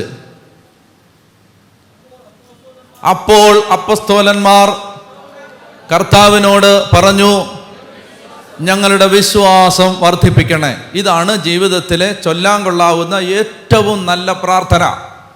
അപ്പസ്തോലൻ ലൂക്കാ 17:5 മറക്കരുത്. ലൂക്കാ 17:5 എപ്പോഴും പ്രാർത്ഥിച്ചുകൊണ്ട് നടക്കേണ്ടത് എന്തെന്നറിയോ? കർത്താവേ, ഞങ്ങളുടെ വിശ്വാസം വർദ്ധിപ്പിക്കണമേ. ആവർത്തിച്ച് പ്രാർത്ഥിക്കണം. എപ്പോഴും പ്രാർത്ഥിക്കണം, കർത്താവേ, ഞങ്ങളുടെ വിശ്വാസം വർദ്ധിപ്പിച്ച് തരണമേ. അവർക്ക് പറയാവോ? ഹല്ലേലൂയാ, ഹല്ലേലൂയാ. അത് മാത്രമല്ല, മർക്കോസിന്റെ സുവിശേഷത്തിൻ്റെ 9-ാം അധ്യായത്തിൽ പിശാച ബാധിതനായൊരു മകനെയും കൊണ്ട് വന്ന പിതാവ് ഈശോയോട് പറയുന്നൊരു വാചകമുണ്ട്. ആ വാചകം എങ്ങനെയാണ്? അവന് യേശുവിൻ്റെ അടുത്തേക്ക് വന്നിട്ട് പറയുകയാണ്, 22-ാമത്തെ വാക്യം, മർക്കോസ് 9:22. ആരെങ്കിലും വായിക്കാവോ? മർക്കോസ് 9:22 വായിച്ചേ. പലപ്പോഴും അതവനെ നശിപ്പിക്കാൻ വേണ്ടി തീയിലും വെള്ളത്തിലും വീഴ്ത്തിയിട്ടുണ്ട്. എന്തെങ്കിലും ചെയ്യാൻ നിനക്ക് കഴിയുമെങ്കിൽ ഞങ്ങളുടെ മേൽ കരുണ തോന്നി. അതായത് ഈശോ മലയിൽ രൂപാന്തരപ്പെട്ടിട്ട് തിരിച്ചു വരുന്ന സമയത്ത് ഈശോ ഒരു ആൾക്കൂട്ടം കാണുകയാണ്. ഈ ആൾക്കൂട്ടം കണ്ടപ്പോൾ ഈശോ അടുത്ത് നിന്ന് എന്താന്ന് നോക്കിയപ്പോൾ ശിഷ്യന്മാരെല്ലാം ഇങ്ങനെ വിഷമിച്ച് നിൽക്കുന്നു. ശിഷ്യന്മാരുടെ മുമ്പിൽ പിശാച് ബാധിച്ച ഒരു കൊച്ചിനെ കൊണ്ടുവന്ന് നിർത്തിയിരിക്കുന്നു അപ്പൻ. ശിഷ്യന്മാർക്ക് ആ പിശാചിനെ ബഹിഷ്കരിക്കാൻ കഴിഞ്ഞില്ല. അപ്പോൾ അത് കേട്ട് അപ്പനോട്, ആ പിതാവിനോട് ഈശോ ചോദിച്ചു, എന്താണ് സംഭവം? ഉടനെ ആ പിതാവ് പറയുകയാണ്, ഇവനെ ചെറുപ്പം മുതലേ ഒരു പിശാച് ബാധിച്ചിരിക്കുകയാണ്. അതവനെ പലപ്പോഴും നശിപ്പിക്കാൻ വേണ്ടി തീയിലും വെള്ളത്തിലും വീഴ്ത്തിയിട്ടുണ്ട്. അതുകൊണ്ട് നിനക്ക് അദ്ദേഹം പറഞ്ഞ വാചകം ഇതാണ്, നിനക്ക് എന്തെങ്കിലും കഴിയുമെങ്കിൽ ഒന്ന് ചെയ്തു തരാവോ സാറേ എന്നാ ചോദിച്ചേ. കഴിയുമെങ്കിൽ. ഉടനെ ഈശോ പറയുന്ന മറുപടി ഇതാണ്, വായിക്കാം. 23 ഉച്ചത്തിൽ വായിച്ച്. യേശു പറഞ്ഞു, കഴിയുമെങ്കിലെന്നോ? വിശ്വസിക്കുന്നവന് എല്ലാ കാര്യങ്ങളും സാധിക്കും. എന്നോട് വായിക്കാമോ? കഴിയുമെങ്കിലെന്നോ? വിശ്വസിക്കുന്നവന് എല്ലാ കാര്യങ്ങളും സാധിക്കും. ഞാൻ പറഞ്ഞു തരാം, ആവർത്തിക്കാവോ? വിശ്വസിക്കുന്നവന് എല്ലാ കാര്യങ്ങളും സാധിക്കും. വിശ്വസിക്കുന്നവന് എല്ലാ കാര്യങ്ങളും സാധിക്കും. ഉടനെ അടുത്ത വാക്യമാണ് ഞാൻ പറയണമെന്ന് ആഗ്രഹിച്ചത്. അടുത്ത വാക്യം 24. ഉടനെ കുട്ടിയുടെ പിതാവ് വിളിച്ചു പറഞ്ഞു, ഞാൻ വിശ്വസിക്കുന്നു, എൻ്റെ അവിശ്വാസം പരിഹരിച്ച് എന്നെ സഹായിക്കണമേ. രണ്ടാമത്തെ പ്രാർത്ഥന. ഒന്നാമത്തെ പ്രാർത്ഥന, കർത്താവേ എൻ്റെ വിശ്വാസം വർദ്ധിപ്പിക്കണമേ. രണ്ടാമത്തേത്, കർത്താവേ എൻ്റെ അവിശ്വാസം പരിഹരിച്ച് എന്നെ സഹായിക്കണമേ. ബൈബിളിലെ 2 മനോഹരമായ പ്രാർത്ഥനകളാണ്. ഇത് പ്രാർത്ഥിക്കണം. നമ്മൾ ഈ ദിവസങ്ങളിലെല്ലാം പ്രാർത്ഥിക്കണം. ജീവിതകാലം മുഴുവൻ ഓർക്കുമ്പോഴൊക്കെ ഇത് പ്രാർത്ഥിക്കണം. നമുക്ക് ഒറ്റ പ്രാർത്ഥനയേ ഉള്ളൂ. അതായത് ക്രിസ്തീയ ജീവിതത്തിൽ ദൈവാനുഭവം വളരുന്നത് വിശ്വാസം വളരുന്നതിനനുസരിച്ചാണ്. ഞാൻ എന്നെ പറഞ്ഞേ, മറന്നുപോയി അമ്മച്ചി, ഞാൻ എന്നെ പറഞ്ഞേ. ക്രിസ്തീയ ജീവിതത്തിൽ വിശ്വാസം വളരുന്നത് അല്ല, ക്രിസ്തീയ ജീവിതത്തിൽ അമ്മച്ചി ഞാൻ മറന്നുപോയി. എന്നാ അമ്മച്ചി ഞാൻ പറഞ്ഞേ? അതാ നമ്മൾ പലതും കേൾക്കുന്നില്ല, അതുകൊണ്ടാണ് എടുത്ത് വെച്ചേ. ഞാൻ പറഞ്ഞ ഒന്നുകൂടെ ഞാൻ പറയാം. ക്രിസ്തീയ ജീവിതത്തിൽ ദൈവാനുഭവം വളരുന്നത് വിശ്വാസം വളരുന്നതിനനുസരിച്ചാണ്. ഞാൻ എന്നാ പറഞ്ഞ അമ്മച്ചി? ക്രിസ്തീയ ജീവിതത്തിൽ ദൈവാനുഭവം വളരുന്നത് വിശ്വാസം വളരുന്നതിനനുസരിച്ചാണ്. അതായത് ദൈവത്തെ ശരിക്കും ജീവിക്കുന്ന ദൈവമായിട്ട് അനുഭവിക്കാൻ ഒരു വ്യക്തിക്ക് പറ്റുന്നത് എപ്പോഴാണ്? അല്ല, വിശ്വാസം വളരുന്നതനുസരിച്ചാണ്. വിശ്വസിക്കുന്നവന് എല്ലാ കാര്യങ്ങളും സാധ്യമാണ്. അപ്പോൾ അതുകൊണ്ട് നമ്മൾ പ്രാർത്ഥിച്ചോണം. പരിശുദ്ധാത്മാവ് ആഗ്രഹിക്കുന്നുണ്ട് ഈ ദേശം മുഴുവൻ പ്രാർത്ഥിക്കണം. കർത്താവേ 2 കാര്യങ്ങളാണ്. ലൂക്കാ 17:5. ഒന്ന് എന്താണ്? ഇനിയും വായിക്കാൻ പോകണോ? എന്താ അത്? കർത്താവേ ഞങ്ങളുടെ വിശ്വാസം വർദ്ധിപ്പിക്കണമേ. കർത്താവേ ഞങ്ങളുടെ വിശ്വാസം വർദ്ധിപ്പിക്കണമേ. ചുമ്മാ പറഞ്ഞുകൊണ്ട് നടക്ക്. കർത്താവേ ഞങ്ങളുടെ വിശ്വാസം വർദ്ധിപ്പിക്കണമേ. എന്താ സംഭവിക്കാൻ പോണെന്നറിയാമോ? അതായത് നമ്മളിങ്ങനെ പോകെ ഇതിങ്ങനെ പറഞ്ഞ് നടക്കുന്നതിനിടയിൽ ചില വിചിത്രമായ കാര്യങ്ങൾ ജീവിതത്തിൽ സംഭവിക്കാൻ തുടങ്ങും. അതായത് പതുക്കെ നമ്മൾ മനസ്സിലാക്കാൻ തുടങ്ങുകയാണ്, അയ്യോ ഞാൻ നിന്നെടുത്തല്ലല്ലോ ഇപ്പം നിൽക്കുന്നത്, ഞാൻ നേരത്തെ ചവിട്ടി നിന്ന പടിയിലല്ല ഇപ്പം നിൽക്കുന്നത്, മൊത്തത്തിൽ എൻ്റെ കാഴ്ചപ്പാട് മാറി വരികയാണല്ലോ. ഇപ്പോൾ പരിശുദ്ധ വാനയിൽ എനിക്ക് യേശുവിനെ അനുഭവിക്കാൻ പറ്റുന്നുണ്ടല്ലോ. ഇപ്പോൾ പ്രാർത്ഥന ചൊല്ലുമ്പോൾ എൻ്റെ കണ്ണ് നിറയുന്നുണ്ടല്ലോ. ഇപ്പോൾ കുറേ കൂടെ ഞാൻ ദൈവാനുഭവത്തിൽ കയറി വരുന്നുണ്ടല്ലോ. വിശ്വാസം കയറി വരുന്നതിനനുസരിച്ച് ദൈവാനുഭവം കടന്നു വരും. അടുത്തിരിക്കുന്ന ആളോടൊന്ന് പറയാമോ? വിശ്വാസം വർദ്ധിക്കുന്നതിനനുസരിച്ച് ദൈവാനുഭവം വളർന്നു വരും. അപ്പോൾ ഒന്നാമത്തെ പ്രാർത്ഥന ലൂക്കാ 17:5 അപ്പോസ്തലന്മാർ കർത്താവിനോട് പറഞ്ഞു, കർത്താവേ ഞങ്ങളുടെ വിശ്വാസം വർദ്ധിപ്പിക്കണമേ. അത് ഒരാൾക്ക് തനിക്ക് വേണ്ടിയും പ്രാർത്ഥിക്കാം, കുടുംബത്തിന് വേണ്ടിയും പ്രാർത്ഥിക്കാം. കർത്താവേ ഞങ്ങളുടെ കുടുംബത്തിൻ്റെ വിശ്വാസം വർദ്ധിപ്പിക്കണമേ. അങ്ങനെ പ്രാർത്ഥിക്കാം, ഞങ്ങളുടെ കുടുംബത്തിൻ്റെ വിശ്വാസം വർദ്ധിപ്പിക്കണമേ. അടുത്തെന്താ? അടുത്തത്, കർത്താവേ എൻ്റെ അവിശ്വാസം പരിഹരിച്ച് എന്നെ, അല്ലേ, മർക്കോസ് 9:24, കർത്താവേ എൻ്റെ അവിശ്വാസം പരിഹരിച്ച് എന്നെ സഹായിക്കണമേ. അതൊന്നൊക്കെ പറയാവോ? കർത്താവേ എൻ്റെ അവിശ്വാസം പരിഹരിച്ച് എന്നെ സഹായിക്കണമേ. ഒന്ന് ഉറക്കെ പറഞ്ഞേ ഹല്ലേലൂയ. ഇത് പ്രാർത്ഥിക്കാവോ ഈ ദിവസങ്ങളിൽ? ഒന്നും പറഞ്ഞില്ല, നിങ്ങൾ ബംഗാളികളാണോ? ഇത് പ്രാർത്ഥിക്കാവോ ഈ ദിവസങ്ങളിൽ? പ്രാർത്ഥിക്കാം. എന്താണ് പ്രാർത്ഥിക്കുന്നത്? കർത്താവേ എൻ്റെ വിശ്വാസം വർദ്ധിപ്പിക്കണേ, കർത്താവേ എൻ്റെ അവിശ്വാസം പരിഹരിച്ച് എന്നെ സഹായിക്കണമേ. ഇത് രണ്ടും കർത്താവിന് ഇഷ്ടപ്പെട്ട പ്രാർത്ഥനകളാണ്. അത് പ്രാർത്ഥിക്കണം. അവർക്ക് പറയാവോ ഹല്ലേലൂയ? ഇനി അടുത്ത കാര്യം എന്ന് പറഞ്ഞാൽ, ഞാൻ ആമുഖമായിട്ട് കുറച്ച് കാര്യങ്ങൾ പറയുകയാണ്. നമ്മൾ വചനത്തിലേക്ക് കടക്കുമ്പോൾ ആമുഖമായിട്ട് നമുക്ക് ഈ സമൂഹം ഒന്ന് ഒരുക്കപ്പെടാൻ വേണ്ടി കുറച്ച് കാര്യങ്ങൾ ഞാൻ പറയുകയാണ്. അടുത്ത ഒരു കാര്യം ദൈവത്തിൻ്റെ ആത്മാവ് ആഗ്രഹിക്കുന്നത്, നമ്മൾ എന്ത് ചെയ്യണമെന്നറിയാം, നമ്മൾ കർത്താവിൻ്റെ മുമ്പിലേക്ക് കടന്നു വരും. ഇപ്പോൾ ഈ കൺവെൻഷൻ ദിവസങ്ങളിൽ വരുമ്പോൾ നമ്മൾ യഥാർത്ഥത്തിൽ വരുന്നത് ദൈവവചനത്തിന് മുമ്പിലേക്കാണ്. ദൈവവചനത്തിന് മുമ്പിലേക്കാണ് നമ്മൾ വന്നിരിക്കുന്നത്. എവിടാണ്? ദൈവവചനത്തിന് മുമ്പിലേക്കാണ്. അതുകൊണ്ട് ഈ ദൈവവചനത്തെ നമ്മൾ സ്വീകരിക്കാനുള്ള ഹൃദയത്തുറവിയോടെ ഇരുന്നാൽ കർത്താവിന് ഒരുപാട് കാര്യങ്ങൾ നമ്മുടെ ജീവിതത്തിൽ ചെയ്യാൻ പറ്റും. തുറവിയോടെ ഇരുന്നാൽ മതി. അതിന് നിങ്ങൾക്ക് വലിയ ഡിഗ്രി ഒന്നും വേണമെന്നില്ല. തുറന്നൊരു ഹൃദയത്തോടെ ദൈവവചനത്തെ സ്വീകരിച്ചാൽ കർത്താവിൻ്റെ അത്ഭുതങ്ങൾ നിങ്ങളുടെ ജീവിതം മുഴുവൻ കാണാൻ പറ്റും. ഒരു വചനം വേഗം വായിക്കാം. യെശയ്യാ പ്രവചനം 66-ാം അധ്യായത്തിൻ്റെ 2-ാമത്തെ വാക്യം. യെശയ്യാ പ്രവചനം 66:2 വേഗം വായിക്കാം. യെശയ്യാ 66:2. കർത്താവ് അരുളി ചെയ്യുന്നു, ഇവയെല്ലാം എൻ്റെ കരവേലയാണ്, ഇവയെല്ലാം എൻ്റേത് തന്നെ. വായിക്കാം. ആത്മാവിൽ എളിമയും അനുതാപവും ഉണ്ടായിരിക്കുകയും എൻ്റെ വചനം ശ്രവിക്കുമ്പോൾ വിറയ്ക്കുകയും ചെയ്യുന്നവനെയാണ് ഞാൻ കടാക്ഷിക്കുന്നത്. ഒന്നുകൂടെ വായിക്കാം, ഉറക്കെ വായിക്കാം, ഒന്നുകൂടെ വായിക്കാം, വായിച്ചേ. കർത്താവ് അരുളി ചെയ്യുന്നു, ഇവയെല്ലാം എൻ്റെ കരവേലയാണ്, ഇവയെല്ലാം എൻ്റേത് തന്നെ. ആത്മാവിൽ എളിമയും അനുതാപവും ഉണ്ടായിരിക്കുകയും എൻ്റെ വചനം ശ്രവിക്കുമ്പോൾ വിറയ്ക്കുകയും ചെയ്യുന്നവനെയാണ് ഞാൻ കടാക്ഷിക്കുന്നത്. അതായത് ദൈവവചനം കേൾക്കുമ്പോൾ അത് ദൈവവചനമായി സ്വീകരിക്കണം. ദൈവവചനമായി സ്വീകരിക്കണം. തെസലോനിക്കാർക്ക് പൗലോസ് അപ്പോസ്തലൻ എഴുതിയ 1-ാമത്തെ ലേഖനം 2-ാം അധ്യായം 11-ാമത്തെ തിരുവചനം എടുത്ത് ഉറക്കെ ആരെങ്കിലും വായിക്കുക. 1 തെസലോനിക്കർ 2-ാം അധ്യായം 13-ാമത്തെ വാക്യം. ഞങ്ങളിൽ നിന്ന് നിങ്ങൾ ശ്രവിച്ച ദൈവവചനം. ഒന്നുകൂടെ വായിക്കാമോ? ഞങ്ങളിൽ നിന്ന് നിങ്ങൾ ശ്രവിച്ച ദൈവവചനം. ഒന്നുകൂടെ വായിക്കാമോ?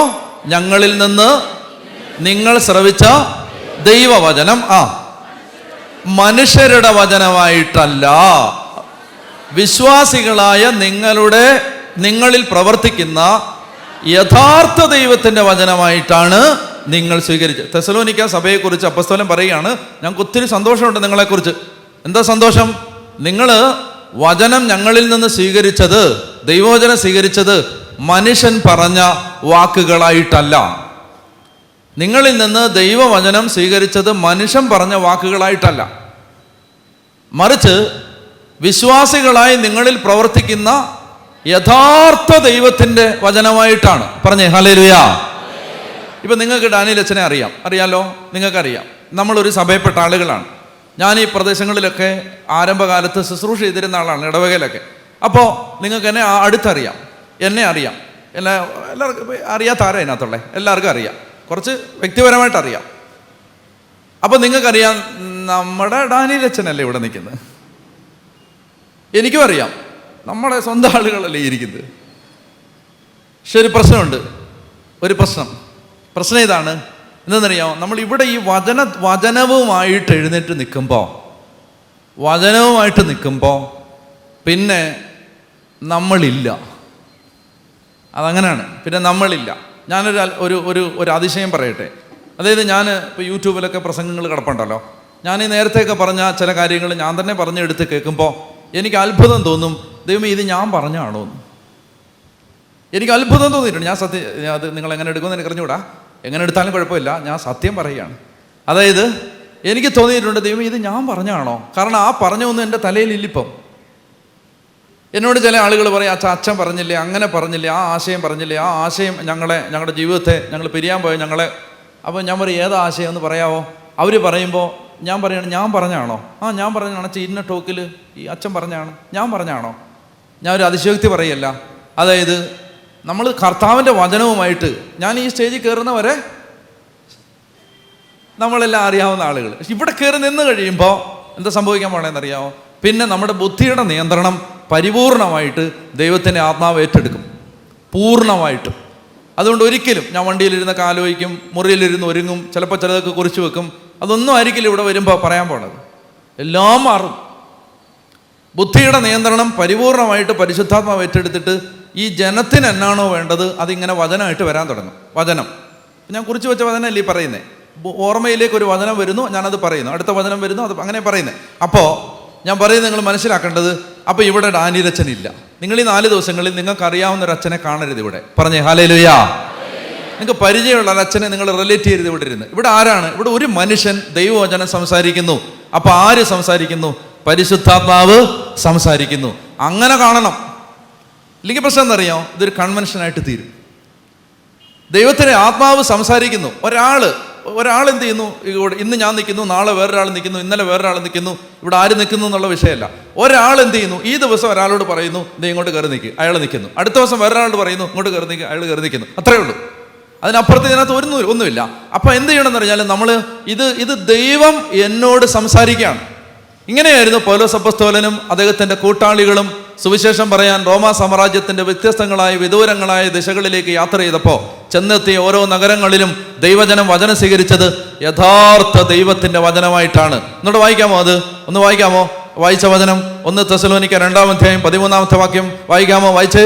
ഞങ്ങളിൽ നിന്ന് നിങ്ങൾ ശ്രവിച്ച ദൈവവചനം മനുഷ്യരുടെ വചനമായിട്ടല്ല, വിശ്വാസികളായ നിങ്ങളിൽ പ്രവർത്തിക്കുന്ന യഥാർത്ഥ ദൈവത്തിൻ്റെ വചനമായിട്ടാണ് നിങ്ങൾ സ്വീകരിച്ചത്. അവരൊക്കെ പറഞ്ഞേ ഹല്ലേലൂയാ, ഹല്ലേലൂയാ.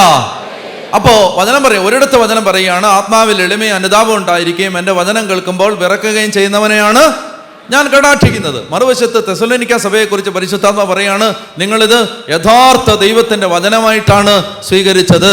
അപ്പോൾ നമ്മൾ വചനത്തിന് ഞാൻ 2-ാമത്തെ കാര്യം പറയുകയാണ്. ഒന്ന്, നമ്മൾ വിശ്വാസത്തിന് വേണ്ടി പ്രാർത്ഥിക്കണം. 2-ാമത്തേത്, നമ്മൾ ദൈവവചനത്തിന് മുമ്പിലേക്ക് വരികയാണ്. അപ്പോൾ എൻ്റെ കർത്താവേ എന്നോട് സംസാരിക്കണമേ, എന്നോട് സംസാരിക്കണം. അവിടെ പ്രഘോഷിക്കപ്പെടുന്ന വചനത്തിലൂടെ അങ്ങ് എന്നോട് സംസാരിക്കണമേ. ഞാൻ അങ്ങ് സംസാരിക്കുമെന്ന പ്രതീക്ഷയോടെയാണ് ഇതാ അങ്ങയുടെ മുമ്പിലേക്ക് എത്തുന്നത്. കോഴിക്കോട് നിന്ന് തിരുവനന്തപുരത്ത് നിയമസഭയിൽ ജോലി ചെയ്യുന്ന ഒരു സഹോദരി, കോഴിക്കോട് സ്വദേശിയാണ്, ഹൈന്ദവ സഹോദരിയാണ്. അവർ ഒരു മെയിൽ അയച്ചു, ഫോണിക്കിടപ്പുണ്ട്. ആ മെയിലിനകത്ത് ആ സഹോദരി ഇങ്ങനെ എഴുതിയിരുന്നു, വെച്ചാൽ ഞാനൊരു ഹൈന്ദവ സഹോദരിയാണ്, എൻ്റെ കുടുംബത്തിൽ ആരും തന്നെ യേശുവിനെ അറിഞ്ഞവരോ ആരാധിക്കുന്നവരോ ഇല്ല. ഞാൻ യൂട്യൂബിൽ വചനം കേട്ട് യേശുവിനെ കേട്ട ഒരാളാണ്. എന്ന് പറഞ്ഞാൽ അവർ വചനം കേട്ടത് ഇങ്ങനെയാണ്, അവർക്ക് ഡിപ്രഷൻ ഉണ്ടായി, ഉറങ്ങാൻ പറ്റാത്ത ദിവസങ്ങളായി. അപ്പോൾ അങ്ങനെ ചെയ്തപ്പോൾ മെഡിറ്റേഷൻ അവരെന്ത് ചെയ്തു, അവർ വിശ്വസിക്കുന്ന മതവുമായിട്ട് ബന്ധപ്പെട്ട ആത്മീയമായ ടോക്കുകൾ എന്തെങ്കിലും ഉണ്ടെങ്കിൽ കേൾക്കാം എന്നൊക്കെ വിചാരിച്ചിട്ട് അവരിങ്ങനെ യൂട്യൂബിൽ സെർച്ച് ചെയ്ത് വന്നപ്പോൾ യൂട്യൂബിൽ ദൈവവചനം കിട്ടിക്കഴിഞ്ഞപ്പോൾ അവർ ദൈവവചനം കേൾക്കാൻ തുടങ്ങി. അപ്പോൾ ഏതോ ഒരു സ്ഥലത്ത് 2 മക്കവായർ 8:18 വചനം പറഞ്ഞിരുന്നു. 2 മക്കവായർ 8:18 അവർ ആയുധങ്ങളിലും സാഹസകൃത്യങ്ങളിൽ ആശ്രയിക്കുന്നു, നമുക്കെതിരെ വരുന്ന ശത്രുക്കളെയും ലോകം മുഴുവനെ തന്നെയും അങ്കുലി ചലനത്താൽ തറപറ്റിക്കാൻ കഴിയുന്ന സർവ്വശക്തനിലാണ് നമ്മുടെ പ്രത്യാശ. അപ്പോൾ ഈ വചനം ആ സ്ത്രീക്ക് കിട്ടിയപ്പോൾ നിങ്ങൾ ആലോചിച്ചോക്ക്, ഒരു ക്രൈസ്തവ പശ്ചാത്തലവും ഇല്ലാത്തൊരു സഹോദരി, പള്ളി കണ്ടിട്ടില്ല, പട്ടക്കാരെ കണ്ടിട്ടില്ല, ക്രിസ്തീയ വിശ്വാസത്തിൻ്റെ ബാലപാഠങ്ങൾ അറിഞ്ഞുകൂടാ. പക്ഷെ ആ സഹോദരി ആ ഹൈന്ദവ മതപ്രകാരമുള്ള ആത്മീയ ഉപദേശങ്ങൾ സെർച്ച് ചെയ്ത് യൂട്യൂബിൽ പോയപ്പോൾ എങ്ങനെയോ ദൈവവചനം കയറി വന്നു. വചനം കേട്ട് കഴിഞ്ഞപ്പോഴേക്കും ഈ വചനം ആ സഹോദരി സ്വീകരിച്ചിട്ട് ആ സഹോദരി ആ വചനം ഉച്ചത്തിൽ ഒരുപാട്. അപ്പോൾ ആ സമയത്ത് തന്നെ ഞാൻ ഒരിക്കലും എപ്പോഴോ പറഞ്ഞിരുന്നു, അതായത് ഉറങ്ങാൻ പറ്റാത്തവർക്ക് വേണ്ടി ഒരു വചനം, രാത്രി ഉറക്കം വരുന്നില്ല, അപ്പോൾ അങ്ങനെയാണെങ്കിൽ ചോദിക്കുമ്പോൾ പറഞ്ഞു കൊടുക്കുന്നൊരു വചനമാണ് 2-ാം സങ്കീർത്തനത്തിൻ്റെ 5-ാമത്തെ വാക്യം.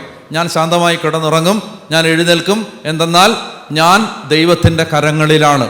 ഞാൻ ശാന്തമായി കിടന്നുറങ്ങും, എഴുന്നേൽക്കും, എന്തെന്നാൽ ഞാൻ ദൈവത്തിൻ്റെ കരങ്ങളിലാണ്. ആയിരക്കണക്കിന് ആളുകൾ, ഉറക്കമില്ലാത്തവർക്ക് ഉറക്കം കിട്ടിയ ഉറക്കവിളിയാണ് ഈ വചനം. എന്താണത്? സങ്കീർത്തന പുസ്തകം 2-ാം അധ്യായം 3-ാം അധ്യായം 3-ാം സങ്കീർത്തനം 5-ാമത്തെ വാക്യം. ഈ നിങ്ങൾക്ക് ഉറക്കമില്ലാത്ത ആരെങ്കിലും ഉണ്ടെങ്കിൽ 3-ാം സങ്കീർത്തനം ഒരു 2-3 തവണ വായിച്ചിട്ട് ഉറങ്ങും. 3-ാം സങ്കീർത്തനം ഒരു 3-4 തവണ വായിച്ചിട്ട് ഉറങ്ങിക്കോ. ചെറിയ സങ്കീർത്തന, 7-8 വാക്യങ്ങളേ ഉള്ളൂ. അപ്പോൾ അതിനകത്ത് പറയുകയാണ്, ഒരു സൈന്യം തന്നെ എനിക്കെതിരെ പാളയമടിച്ചാലും എൻ്റെ ഹൃദയം ഭയം അറിയില്ല. ഒരു സൈന്യം തന്നെ എനിക്കെതിരെ പാളയമടിച്ചാലും എൻ്റെ ഹൃദയം ഭയം അറിയില്ല. ഞാൻ ശാന്തമായി കിടന്നുറങ്ങും, എഴുന്നേൽക്കും, എന്തെന്നാൽ ഞാൻ ദൈവത്തിൻ്റെ കരങ്ങളിലാണ്. അപ്പോൾ ഈ സഹോദരി ഇത് കേട്ടു. അപ്പോൾ അതിന് ഡിപ്രഷനാണ്, ഉറക്കഗുളിക കഴിച്ചാൽ പോലും ഉറക്കം വരാത്ത സമയമാണ്. അപ്പോൾ ആ വചന സഹോദരി ഏറ്റു പറയാൻ തുടങ്ങി. അങ്ങനെ ഈ സഹോദരി പതുക്കെ സുഖം പ്രാപിച്ചു വരുമ്പോൾ ബാംഗ്ലൂരിൽ മകൻ പഠിക്കാൻ പോയിട്ട് അവൻ അവിടെ ഏതോ ഗാങ്ങുകളിൽ ചെന്ന് പെട്ട് തിരികെ നാട്ടിലേക്ക് ഇവർ കൊണ്ടുവരുന്നത് പൂർണ്ണമായും മനസ്സ് തകർന്ന ഒരു മാനസിക രോഗിയായിട്ടാണ്. അങ്ങനെ അവർ തിരിച്ചെത്തി കഴിഞ്ഞപ്പോൾ ഈ കൊച്ചൻ മുറിക്കകത്ത് കഥ കടച്ചിരിക്കത്തേ ഉള്ളൂ. പുറത്തിറങ്ങില്ല, ആരോട് സംസാരിക്കില്ല, ഭക്ഷണം കഴിക്കില്ല, ഒന്നിനും പോവില്ല, പഠിക്കാൻ പോവില്ല. മാസങ്ങൾ അങ്ങനെ അടച്ചിരിക്കുന്ന മകനെ കണ്ടിട്ട് വിഷമിച്ചിട്ട് ഈ സഹോദരി വീണ്ടും ദൈവവചനം കേൾക്കാൻ തുടങ്ങി. പിന്നെ കുറച്ച് ഇൻറ്റൻസ് ആയിട്ട് കേൾക്കാൻ തുടങ്ങി. അങ്ങനെ വചനം കേട്ട് ഈ വചനങ്ങൾ കേൾക്കുന്ന വചനങ്ങൾ മുറിയിൽ, അപ്പുറത്തെ മുറിയിലിരുന്ന് ഈ മകനെ ഓർത്ത് അവരിങ്ങനെ ഉരുവിട്ട് അവർക്ക് ബൈബിളൊന്നും അറിയില്ലല്ലോ, സാവകാശം ബൈബിൾ പരിചയപ്പെട്ട് വരുന്നേ ഉള്ളൂ. ഒറ്റപ്പെട്ട ചില വചനങ്ങൾ ഏതോ ഒരു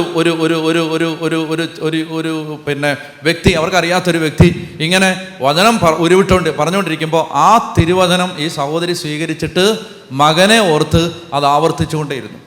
എനിക്ക് ആ സഹോദരി എഴുതി അയച്ച ധ്യാനകേന്ദ്രത്തിൽ വന്നു.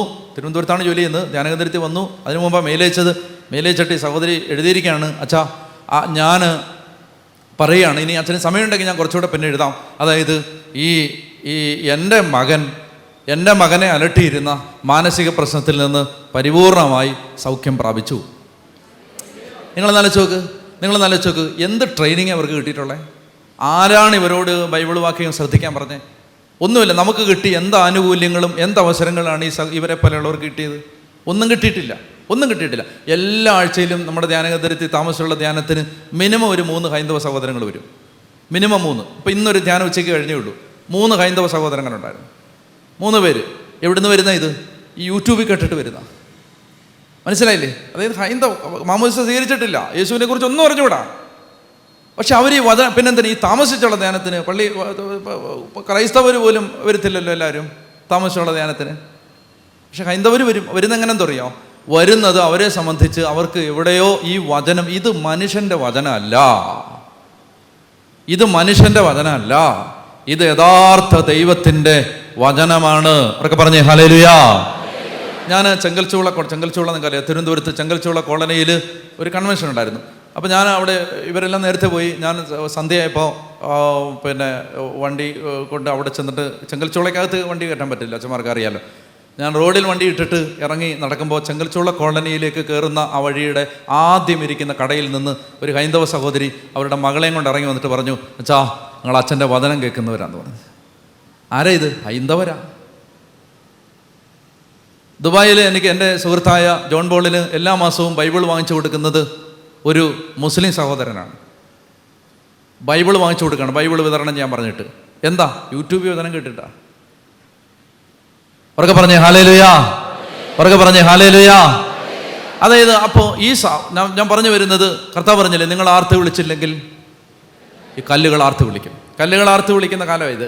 നിങ്ങൾ ആർത്ത് വിളിച്ച് നിങ്ങളിത് ശ്രദ്ധിച്ചില്ലെങ്കിൽ, നിങ്ങളിത് വചനമായിട്ട് സ്വീകരിച്ചില്ലെങ്കിൽ, അത് സ്വീകരിക്കാൻ തുറവിയുള്ളൊരു ജനത്തെ പരിശുദ്ധാത്മാവ് തിരഞ്ഞു പോകും. അപ്പോൾ അതുകൊണ്ട് ഞാൻ പറയുകയാണ്, ഈ ദിവസങ്ങളിൽ വചനം പ്രഘോഷിക്കപ്പെടുമ്പോൾ എന്ത് ചെയ്യണം? ഈ ദിവസങ്ങളിൽ മാത്രമല്ല, നമ്മൾ ദൈവവചനം തുറന്ന് വായിക്കുമ്പോൾ ഇതെൻ്റെ ദൈവം എന്നോട് സംസാരിക്കുകയാണ്, എൻ്റെ ദൈവം എന്നോട് വ്യക്തിപരമായി സംസാരിക്കുകയാണ്. ഇത് വേറെ ആർക്കും വേണ്ടിയിട്ടുള്ള വചനമല്ല. ഇത് ഞാൻ പറയുമ്പോൾ ഇത് എനിക്ക് വേണ്ടിയും, നിങ്ങൾ കേൾക്കുമ്പോൾ ഇത് നിങ്ങൾക്ക് വേണ്ടിയുമുള്ള വചനമാണിത്. ഇതെൻ്റെ ദൈവം എന്നോട് സംസാരിക്കുകയാണ്. ഉറക്കെ പറയാവോ ഹല്ലേലൂയാ? ഉറക്കെ പറയാവോ ഹല്ലേലൂയാ? ഹല്ലേലൂയാ, ഹല്ലേലൂയാ. അപ്പോൾ അതെന്തുകൊണ്ടാന്ന് വെച്ചാൽ ഹെബ്രായ ലേഖനം 4-ാം അധ്യായം എടുക്കുക. ഹെബ്രായ ലേഖനം 4-ാം അധ്യായത്തിൽ പറയുന്നുണ്ട് എന്തുകൊണ്ടാണ് ഈ വചനത്തെ ദൈവത്തിൻ്റെ വചനമായിട്ട് സ്വീകരിക്കേണ്ടത്. ഹെബ്രായർ 4:12. ഹെബ്രായർ 4:12 വായിക്കാവോ? ദൈവത്തിൻ്റെ വചനം സജീവവും ഊർജ്ജസ്വലവുമാണ്. എന്തുകൊണ്ടാണത്? ദൈവത്തിൻ്റെ വചനം സജീവം എന്ന് പറഞ്ഞാൽ എന്താ? ജീവനുള്ളത്, ലിവിങ് എന്നാണ്. സജീവം എന്ന് പറഞ്ഞാൽ ഡെഡ് ലെറ്റേഴ്സ് അല്ല, ചത്ത അക്ഷരങ്ങളല്ല. ബൈബിളിലെ വചനങ്ങൾ ചത്ത അക്ഷരങ്ങളല്ല. പിന്നെന്താ ഇത്? ജീവനുള്ള വചനം. അത് നമ്മൾ മനസ്സിലാക്കണ്ടേ. ചത്ത അക്ഷരമല്ല. കത്തോലിക്ക തിരുസഭ മതബോധന ഗ്രന്ഥത്തിന്റെ 103-ാമത്തെ ഖണ്ഡികയിൽ പറയുന്നുണ്ട്, തിരുസഭ ദൈവവചനത്തെ കർത്താവിൻ്റെ ശരീരത്തെ എന്ന വണ്ണമാണ് ആദരിക്കുന്നത്. എങ്ങനെ ആദരിക്കുന്നത്? തിരുസഭ ദൈവവചനത്തെ കർത്താവിൻ്റെ ശരീരത്തെ എന്ന വണ്ണമാണ് ആദരിക്കുന്നത്. എന്ന് പറഞ്ഞാൽ പരിശുദ്ധ കുർബാനയ്ക്ക് കൊടുക്കുന്ന അതേ സാങ്ക്ടിറ്റിയും അതേ വാല്യൂവുമാണ് തിരുസഭ ദൈവവചനത്തിന് കൊടുക്കുന്നത്. എന്തുകൊണ്ടാണ് ഇത് ചത്ത അക്ഷരങ്ങളല്ലാത്തത് കൊണ്ടാണ്. ഇത് ജീവിക്കുന്ന ദൈവത്തിന്റെ വചനമാണ്. പറഞ്ഞേ ഹല്ലേലൂയ. ഇത് അപ്പൊ അത് പറയാണ് ദൈവത്തിന്റെ വചനം സജീവമാണ്, പിന്നെന്താണ്, ഊർജ്ജസ്വലമാണ്. എന്ന് പറഞ്ഞാൽ അത് ഇംഗ്ലീഷിൽ പറയും ലിവിങ് ആൻഡ് ആക്റ്റീവ്. ലിവിങ്, ഒന്ന് ജീവനുണ്ട്, ഈ വചനത്തിന് ജീവനുണ്ട്. ഈ ജീവിക്കുന്ന ദൈവം ഈ വചനത്തിലൂടെ എന്നോട് സംസാരിക്കുകയാണ്, ജീവിക്കുന്ന ദൈവം. ഇത് നമ്മളിൽ എത്ര പേര് ഹൃദയം കൊണ്ട് സമ്മതിക്കുന്നുണ്ട്? അത് പ്രധാനപ്പെട്ട് എത്ര പേര് ഇത് ഹൃദയം കൊണ്ട് സമ്മതിക്കുന്നുണ്ട്? ഈ പുസ്തകത്തിൽ ഈ വചനം ഞാൻ ബൈബിൾ തുറന്ന് വായിക്കുമ്പോൾ എൻ്റെ ദൈവം എന്നോട് നേരിട്ട് ജീവനോടെ സംസാരിക്കുകയാണ്. എത്ര പേര് അത് വിശ്വസിക്കുന്നുണ്ട്? എത്ര പേര് വിശ്വസിക്കുന്നുണ്ട്? ജീവനോടെ എൻ്റെ ദൈവം ജീവനോടെ എന്നോട് സംസാരിക്കുകയാണ് ഈ ബൈബിളിലൂടെ. എത്ര പേര് സമ്മതിക്കുന്നുണ്ട്? അങ്ങനെയാണെങ്കിൽ നാളെ ബൈബിൾ കൊണ്ടുവരണേ, ഈ പൊക്കിയവരെല്ലാം കൊണ്ടുവരണേ കേട്ടോ. ജീവനുള്ളതല്ലേ, വീട്ടിൽ വെച്ചിട്ട് വരരുത്. ജീവനുള്ളതിനെയൊക്കെ കൊച്ചിനെല്ലാം കൊണ്ടുവന്നിട്ടില്ലേ? ഇല്ലേ? ജീവനുള്ളതിനെല്ലാം പൂട്ടിയിട്ടിട്ടാണോ വന്നേ? അല്ലല്ലോ. പട്ടിയൊക്കെ പൂട്ടിയിട്ട് വന്ന് കാണും. അപ്പോൾ ജീവനുള്ളതും വിലയുള്ളതിനെ എല്ലാം കൊണ്ടുവന്നിട്ടുണ്ട്. അപ്പം അങ്ങനെയാണെങ്കിൽ നമുക്ക് ജീവനുള്ള ദൈവവചനത്തെ കുറെ കൂടെ ആദരവോടെ നമ്മൾ കാണുക. അപ്പോൾ ഒന്നാമത്തേത് ജീവനുണ്ട്, സജീവം. പിന്നെന്താണ്? ഊർജ്ജസ്വലം. മലയാളം വാക്കുകൾക്ക് പ്രശ്നമുണ്ട്. നല്ല ഭാഷാ പണ്ഡിതന്മാർക്ക് ചില വാക്കുകൾ മനസ്സിലാവും അല്ലേ? ഊർജ്ജസ്വലം പിതാവിനൊക്കെ മനസ്സിലാവും, മലയാള പണ്ഡിതന്മാർക്ക്. ഊർജ്ജസ്വലം എന്ന് പറഞ്ഞാൽ ഈ ഇംഗ്ലീഷ് എന്താണ്? ആക്റ്റീവ്, പ്രവർത്തന നിരതമെന്നാണ്. എന്ന് പറഞ്ഞാൽ പ്രവർത്തിക്കുന്നതാണെന്നാണ് അതിൻ്റെ അർത്ഥം. ദൈവവചനം ജീവനുള്ളതുമാണ്.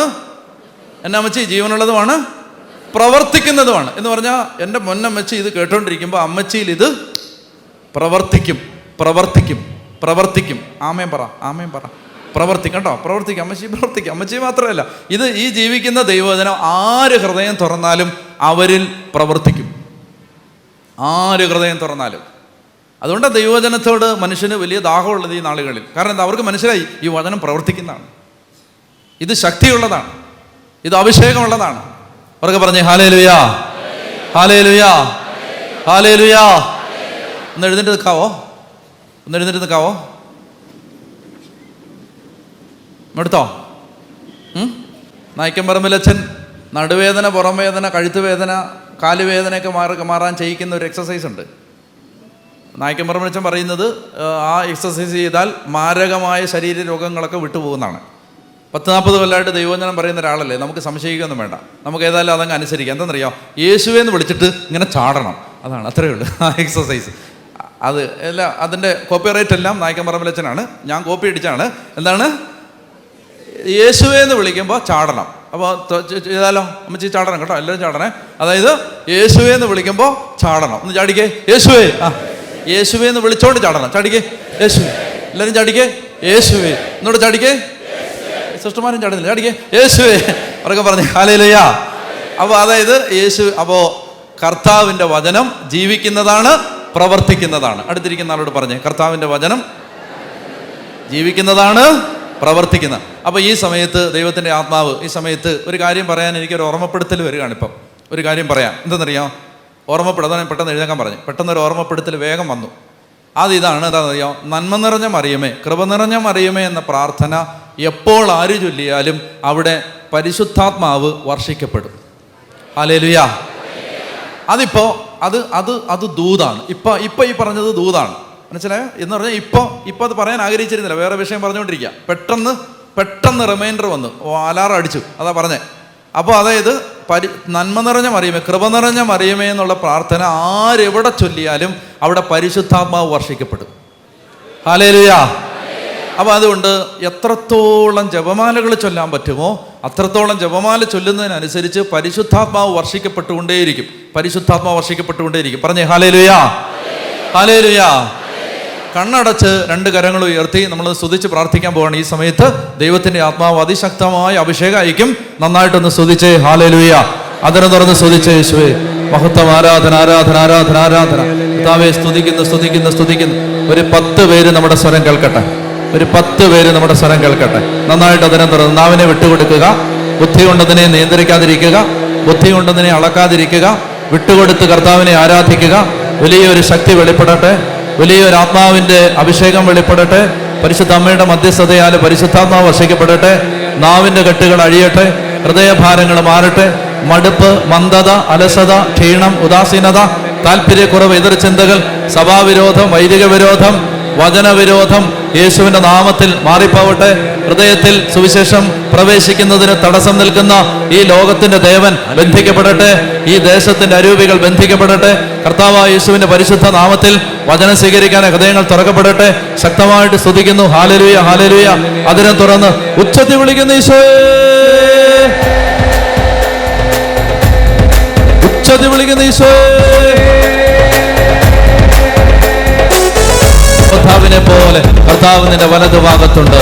അതിനാൽ നിന്റെ പീഡകരുടെ കാലിടറും. അവർ നിന്റെ മേൽ വിജയം വരിക്കുകയില്ല. വിജയിക്കാതെ വരുമ്പോൾ അവർ വല്ലാതെ ലജ്ജിക്കും. അവർക്കുണ്ടാകുന്ന നിത്യമായ അവമാനം ഒരിക്കലും വിസ്മരിക്കപ്പെടുകയില്ല. അവർ ആയുധങ്ങളിലും സാഹസകൃത്യങ്ങളിലും ആശ്രയിക്കുന്നു. നമുക്കെതിരെ വരുന്ന ശത്രുക്കളെയും ലോകം മുഴുവനെ തന്നെയും അങ്കുലി ചലനത്താൽ തറപറ്റിക്കാൻ കഴിയുന്ന സർവശക്തനിലാണ് നമ്മുടെ പ്രത്യാശ. സൈന്യങ്ങളുടെ കർത്താവ്, വിജയം നൽകുന്ന യോദ്ധാവ് നിങ്ങളുടെ മധ്യയുണ്ട്. ആരും കയറിയിറങ്ങി നടക്കാതിരിക്കാൻ ആനന്റെ മക്കളുടെ ഭവനത്തിന് ചുറ്റും പാളയമടിച്ച് കാവൽ നിൽക്കും. ഒരു മർദ്ദകനും അവരെ കീഴടക്കുകയില്ല. എന്റെ കണ്ണ് അവരുടെ മേലുണ്ടായിരിക്കും. ഞാൻ അവർക്ക് ചുറ്റും അഗ്നി കൊണ്ടുള്ള കോട്ട കെട്ടും. ഞാൻ അതിന് മധ്യത്തിൽ അതിന്റെ മഹത്വമായിരിക്കും.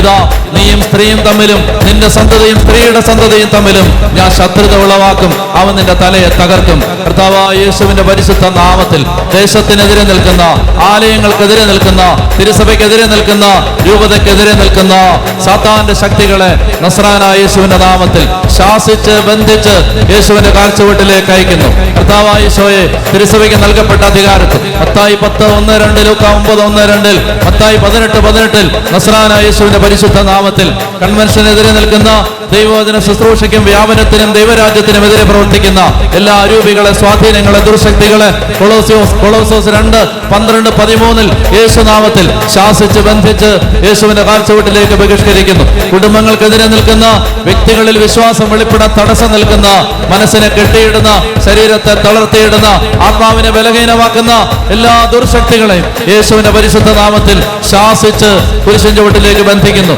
ഉച്ചത്തിൽ വിളിക്കുന്ന ഈശോയേ,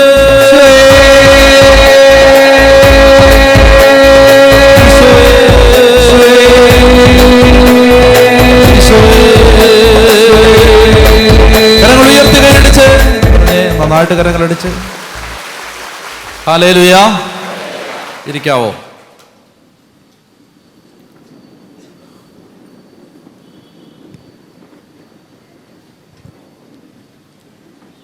കർത്താവിൻ്റെ മുമ്പിൽ നമ്മൾ ചോദിക്കേണ്ടത് എന്തിനാണ്? വിശ്വാസത്തിന് വേണ്ടി ചോദിക്കണം, അല്ലേ? 2 പ്രാർത്ഥന, ലൂക്ക 17:5, മർക്കോസ് 9:24. മറക്കരുത്, ചോദിക്കണം. രണ്ടാമതായിട്ട് ഞാൻ പറഞ്ഞത് എന്താണ്? ആഗ്രഹിക്കണം. അത് പിന്നെ അത് കഴിഞ്ഞിട്ട് പറഞ്ഞത്, നമ്മൾ യഥാർത്ഥ ദൈവത്തിൻ്റെ വചനമായി ദൈവം സംസാരിക്കുമ്പോൾ അതിനെ സ്വീകരിക്കുകയും ചെയ്യണം. അങ്ങനെ നമ്മൾ കർത്താവിൻ്റെ മുമ്പിൽ ആഗ്രഹത്തോടെയും സമ്മതത്തോടെയും വിശ്വാസത്തോടെയും ആയിരുന്നു കൊണ്ട് നമ്മൾ കർത്താവിനോട് ചോദിക്കുമ്പോൾ, അടുത്ത ചോദ്യം നമ്മൾ ചോദിക്കേണ്ട പ്രധാനപ്പെട്ട മറ്റൊരു മേഖല നമുക്ക് പറഞ്ഞിട്ട് ഇന്ന് ആരാധന നടത്താം. അതായത് ചോദിക്കേണ്ട മറ്റൊരു വളരെ പ്രധാനപ്പെട്ട മേഖലയുണ്ട്. അത് മനസ്സിലാക്കാൻ വേണ്ടി നമ്മൾ രാജാക്കന്മാരുടെ പുസ്തകത്തിലേക്ക് പോകാം. രാജാക്കന്മാരുടെ പുസ്തകത്തിൽ മനോഹരമായൊരു ഭാഗമുണ്ട്. സോളമൻ ഗിബെയോനിലുള്ള പൂജാഗിരിയിൽ ദൈവത്തെ ആരാധിക്കാൻ വേണ്ടി പോകുന്ന ഒരു ഭാഗമുണ്ട്. അവിടെ ദൈവത്തെ ആരാധിക്കാനായിട്ട് അദ്ദേഹം ചെന്ന് കഴിയുമ്പോൾ ആ സ്ഥലത്തെക്കുറിച്ച് പറയുന്നത്, അവിടെ സോളമൻ 1000 ബലികൾ അർപ്പിച്ചിട്ടുണ്ടായിരുന്നു. 1000 ബലികൾ അർപ്പിച്ചിട്ടുണ്ടായിരുന്നു. 1 രാജാക്കന്മാർ 3-ാം അധ്യായം 4-ാമത്തെ വാക്യം വായിക്കാം. 1 രാജാക്കന്മാർ 3-ാം അധ്യായം 4-ാമത്തെ വാക്യം. ആരെങ്കിലും ഉറക്കെ വായിക്കുക. ഒരിക്കൽ രാജാവ് ബലി അർപ്പിക്കാൻ മുഖ്യ പൂജാഗിരി എന്ന് പറഞ്ഞാൽ ബലി അർപ്പിക്കുന്ന മല എന്നർത്ഥം. പൂജാഗിരിയായ ഗിബെയോനിലേക്ക് പോയി. ആ ബലിപീഠത്തിൽ അവൻ 1000 ദഹനബലി അർപ്പിച്ചിട്ടുണ്ടായിരുന്നു. അവിടെ വച്ച് രാത്രി കർത്താവ് സോളമന് പ്രത്യക്ഷനായി. ദൈവം പ്രത്യക്ഷപ്പെടണം എന്ന് ആഗ്രഹിക്കുന്നവരൊക്കെ ഒന്ന് കൈവയ്ക്കുകയും ദൈവം പ്രത്യക്ഷം. ഇപ്പൊ കൊള്ളാലോ, പൈസ വേണ്ടാത്തവരും പൊക്കിയിട്ടുണ്ട് ഇപ്പോൾ. നിങ്ങളെ പൈസ ഒന്നും വേണ്ടാത്ത ആളുകളൊക്കെ ഉണ്ട് ഇവിടെ. അപ്പോൾ ഇത് സന്തോഷമായി എനിക്ക്. എന്താണ്? ഒന്നുകൂടെ കൈവയ്ക്കുകയും ഒന്നുകൂടെ കാണട്ടെ. വെരി ഗുഡ്, കൈയത്തിന്. അപ്പോൾ ദൈവം പ്രത്യക്ഷപ്പെടണം, അതൊരു അസാധ്യതയൊന്നുമല്ല. ഈശോ എത്രയോ പേർക്ക് പ്രത്യക്ഷപ്പെടുന്നു അല്ലേ? അത് അസാധ്യതയൊന്നുമല്ല, ഇമ്പോസിബിലിറ്റി അല്ല, ഡിഫിക്കൽട്ടും അല്ല. കർത്താവ് പ്രത്യക്ഷപ്പെടുക തന്നെ ചെയ്യും. പറയാവോ ഹല്ലേലൂയ? അപ്പോ ഇവിടെ ദൈവം പ്രത്യക്ഷപ്പെട്ടു. ആർക്ക്? സോമളനോ? കോമളനൊന്നുമല്ല. ആരാണ്? സോളമന് പ്രത്യക്ഷപ്പെട്ടു. സോളമന് പ്രത്യക്ഷപ്പെട്ടത് എപ്പോഴാണ്? അതിൻ്റെ പശ്ചാത്തല വചനം വളരെ മനോഹരമാണ്. അവൻ ആ ഗിബയോനിലെ പൂജാഗിരിയിൽ 1000 ബലി അർപ്പിച്ചിട്ടുണ്ടായിരുന്നു. 1000 ബലി അർപ്പിച്ചിട്ടുണ്ടായിരുന്നു. ഇതിനെ വല്ലാതെ സ്പർശിച്ചൊരു വചനമാണ്. അതായത് നമ്മൾ ഓരോ ബലി ശരിയായ വിധത്തിൽ അർപ്പിച്ച് ബലി അർപ്പിച്ച് മുന്നോട്ട് പോകുമ്പോഴും, പ്രിയ മക്കളെ, നമ്മളൊരു കാര്യം തിരിച്ചറിയണം. നമുക്ക് കർത്താവ് പ്രത്യക്ഷപ്പെടാനുള്ള സമയമായിരിക്കുന്നു. നമ്മളിങ്ങനെ കുർബാനെ സംബന്ധിച്ച് കുർബാന അർപ്പിച്ച് മുന്നോട്ട് പോകുമ്പോൾ നമ്മൾ വിശ്വസിക്കണം. അതായത് കർത്താവ് പ്രത്യക്ഷപ്പെടാനുള്ള സമയമായി. പ്രത്യക്ഷപ്പെടും. പരിശുദ്ധ കുർബാനയെ സ്നേഹിക്ക് പ്രത്യക്ഷപ്പെടും. പോട്ടെ, നമ്മുടെ വിഷയം അതല്ലാത്തതുകൊണ്ട് ഞാൻ അവിടുന്ന് പോവാണ്. 1000 ദഹനബലി അർപ്പിച്ചിട്ടുണ്ടായിരുന്നു. അടുത്ത വാക്യം വായിക്കാം. അവിടെ വച്ച് രാത്രി കർത്താവ് സോളമന് സ്വപ്നത്തിൽ പ്രത്യക്ഷനായി ദൈവം അവനോട് അരുളി ചെയ്തു, നിനക്ക് എന്ത് വേണമെന്ന് പറഞ്ഞുകൊള്ളു. മനസ്സിലായോ? ഇതാണ് സംഭവം. മനസ്സിലായോ? നിനക്ക് എന്താ വേണ്ടതെന്ന് നിങ്ങളൊന്ന് ആലോചിച്ച് നോക്ക്. ഇങ്ങനെ പറഞ്ഞുകൊണ്ടിരിക്കുന്ന ഒരു ദൈവത്തെയാണ് സുവിശേഷങ്ങൾ പരിചയപ്പെടുത്തുന്നത്. നിനക്ക് എന്താ വേണ്ടേ? ബർത്തമയൂസ് എന്ന അന്ധയാചകനോട് ഈശോ ചോദിച്ചു, ഞാൻ നിനക്ക് വേണ്ടി എന്ത് ചെയ്തു തരണമെന്നാണ് നീ ആഗ്രഹിക്കുന്നത്? അതിന് തൊട്ടു മുമ്പ് സബദേപുത്രന്മാരോടും ചോദിച്ചു, ഞാൻ നിങ്ങൾക്ക് വേണ്ടി എന്ത് ചെയ്തു തരണമെന്നാണ്? സബദേപുത്രന്മാർ പറഞ്ഞു, ഞങ്ങൾക്ക് നിന്റെ ഇടത്തും വലത്തും ഇരിക്കാൻ സ്ഥാനം തരണം. ബർത്തമയൂസ് പറഞ്ഞു, എനിക്ക് കാഴ്ച തിരിച്ചു കിട്ടണം. ചോദിക്കുന്നുണ്ട് കർത്താവ്, നിനക്ക് എന്താ വേണ്ടേ എന്ന് ചോദിക്കുന്നുണ്ട്. ഈശോ ചോദിക്കുകയാണ്. ഇങ്ങനെ ഈ ഇൻ സീനു ജേസു എന്ന പേരിൽ വൈദികർക്ക് വേണ്ടി വെളിപ്പെടുത്തപ്പെട്ട ഒരു സ്വകാര്യ വെളിപാടുണ്ട്, ഇൻസേനു ജേസു. അപ്പോൾ ആ ഇൻസേനു ജേസു എന്ന് പറയുന്ന ആ പുസ്തകത്തിൽ വൈദികരോട് ഈശോ സംസാരിക്കുകയാണ്. ഈശോ പറയുകയാണ്, നീ എൻ്റെ ദിവ്യകാരുണ്യ മുഖത്തിന് മുമ്പിലേക്ക് വരുമ്പോൾ ഞാൻ അവിടെ നിനക്ക് വേണ്ടതെല്ലാം തരാൻ കാത്തിരിക്കുകയാണ്. ഈശോ പറയുകയാണ്. അതിൽ ഓരോ വാചകത്തെയും വളരെ ശരിയായി നമ്മൾ എടുക്കണം. എന്ന് പറഞ്ഞാൽ ഈശോ പറഞ്ഞ വാചകം ഇതാണ്, നീ അറിയണമെന്ന് ഞാൻ ആഗ്രഹിക്കുന്നതെല്ലാം അവിടെ വച്ച് ഞാൻ നിന്നെ അറിയിക്കും. നിനക്ക് തരണമെന്ന് ഞാൻ ആഗ്രഹിക്കുന്നതെല്ലാം അവിടെ വച്ച് ഞാൻ നിനക്ക് തരും. എവിടെ വെച്ചാ? ദിവ്യകാരുണ്യ മുഖത്തിന് മുമ്പിൽ വെച്ച്. ഈശോ പറയാണ് എൻ്റെ ദിവ്യകാരുണ്യ മുഖത്തിന് മുമ്പിൽ വെച്ച് ഞാൻ നിനക്ക് 2 കാര്യങ്ങൾ തരും. ഒന്ന്, നീ അറിയണമെന്ന് ഞാൻ ആഗ്രഹിക്കുന്നതെല്ലാം അവിടെ വച്ച് നിന്നെ ഞാൻ അറിയിക്കും. 2, നിനക്ക് തരണമെന്ന് ഞാൻ ആഗ്രഹിക്കുന്നതെല്ലാം അവിടെ വെച്ച് ഞാൻ നിനക്ക് തരും. മനസ്സിലായോ? അതായത് ഈ യഹോവായിരേ എന്ന് പറഞ്ഞാൽ എന്താ? ദാതാവായ ദൈവം, ഗോഡ് പ്രൊവൈഡ്സ്. ദൈവം തന്നുകൊണ്ടിരിക്കുന്നു എന്നാണ്.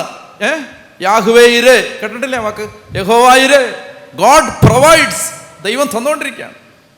അതാണ് കത്തോലിക്ക തിരുസഭയുടെ മതബോധന ഗ്രന്ഥത്തിന്റെ 1-ാമത്തെ ഖണ്ഡിക. സർവഗുണ സമ്പന്നനായ ദൈവം, അങ്ങനെ പറഞ്ഞാൽ തുടങ്ങുന്നത്. സർവഗുണ സമ്പന്നനായ ദൈവം, സർവഗുണ സമ്പന്നന, എല്ലാ സൽഗുണങ്ങളാലും എല്ലാ സമ്പത്തിനാലും നിറഞ്ഞിരിക്കുന്ന ദൈവം തൻ്റെ ഹൃദയത്തിലുള്ളതെല്ലാം തരാൻ വേണ്ടി മനുഷ്യനെ സൃഷ്ടിച്ചു. ആ അർത്ഥത്തിലാണ് തിരുസഭയുടെ മതബോധന ഗ്രന്ഥത്തിന്റെ ആദ്യത്തെ ഖണ്ഡിക. എല്ലാം തരാൻ വേണ്ടി ദൈവം സൃഷ്ടിച്ചു. തരാൻ ആഗ്രഹിക്കുന്നൊരു ദൈവം. സമ്മതിക്കണം. അമ്മച്ചി സമ്മതിക്കണം. എന്താ സമ്മതിക്കണ്ടേ? തരാൻ ആഗ്രഹിക്കുന്നൊരു ദൈവം. അമ്മച്ചിയൊക്കെ നല്ല സൂപ്പർ ഫയറാണ്. ഹല്ലേലൂയ. അപ്പോൾ അതായത് തരാൻ ആഗ്രഹിക്കുന്ന ഒരു ദൈവം. ഫയറാന്നല്ല ഞാൻ പറഞ്ഞു കേട്ടോ, ഫയർ, തീ. അമ്മച്ചി വിചാരിച്ചു ഞാൻ ഫയറാന്ന് അച്ഛൻ പറഞ്ഞു. ഓക്കെ, അപ്പോൾ എന്ത് ചെയ്തു? അമ്മച്ചി ഒരു തീപ്പന്താണെന്നാണ് ഞാൻ പറഞ്ഞത് കേട്ടോ. അപ്പോൾ ഇങ്ങോട്ട് നോക്കിയേ, സർവഗുണ എല്ലാം തരാൻ ആഗ്രഹിക്കുന്ന ദൈവം. അപ്പോൾ ആ ദൈവം സോളമനോട് ചോദിക്കുകയാണ്, ഞാൻ നിനക്ക് എന്നാടാ ചെയ്തു തരണ്ടേ? ഞാൻ നിനക്ക് എന്താ ചെയ്തു തരണ്ടേ? ഉടനെ സോളമൻ പറയും, അടുത്ത വാക്യം വായിക്കാം. അവൻ പറഞ്ഞു, എൻ്റെ പിതാവും അങ്ങയുടെ ദാസനുമായ ദാവീദ് വിശ്വസ്തയോടും നീതിബോധത്തോടും പരമാർത്ഥ ഹൃദയത്തോടും കൂടെ അവിടുത്തെ മുൻപിൽ വ്യാപരിച്ചു. അങ്ങ് അവനോട് അതിയായ സ്നേഹം എപ്പോഴും കാണിച്ചു പോന്നു. അടുത്ത വാക്യം. അവിടുന്ന് ആ സ്നേഹം നിലനിർത്തുകയും അവൻ്റെ സിംഹാസനത്തിലിരിക്കാൻ ഒരു മകനെ നൽകുകയും ചെയ്തു. അതാരാണ് ആ മകൻ? സോളമൻ. അയാൾ തന്നെ പറയുകയാണ്, ഒരു മകനെ നൽകുകയും ചെയ്തു. അടുത്ത വാക്യം. എൻ്റെ ദൈവമായ കർത്താവേ, ഭരണപരിചയമില്ലാതിരുന്നിട്ടും ഒരു ബാലനായിരുന്നിട്ട് പോലും ഈ ദാസനെ എൻ്റെ പിതാവായ ദാവീദിന്റെ സ്ഥാനത്ത് നീ രാജാവാക്കിയിരിക്കുന്നു.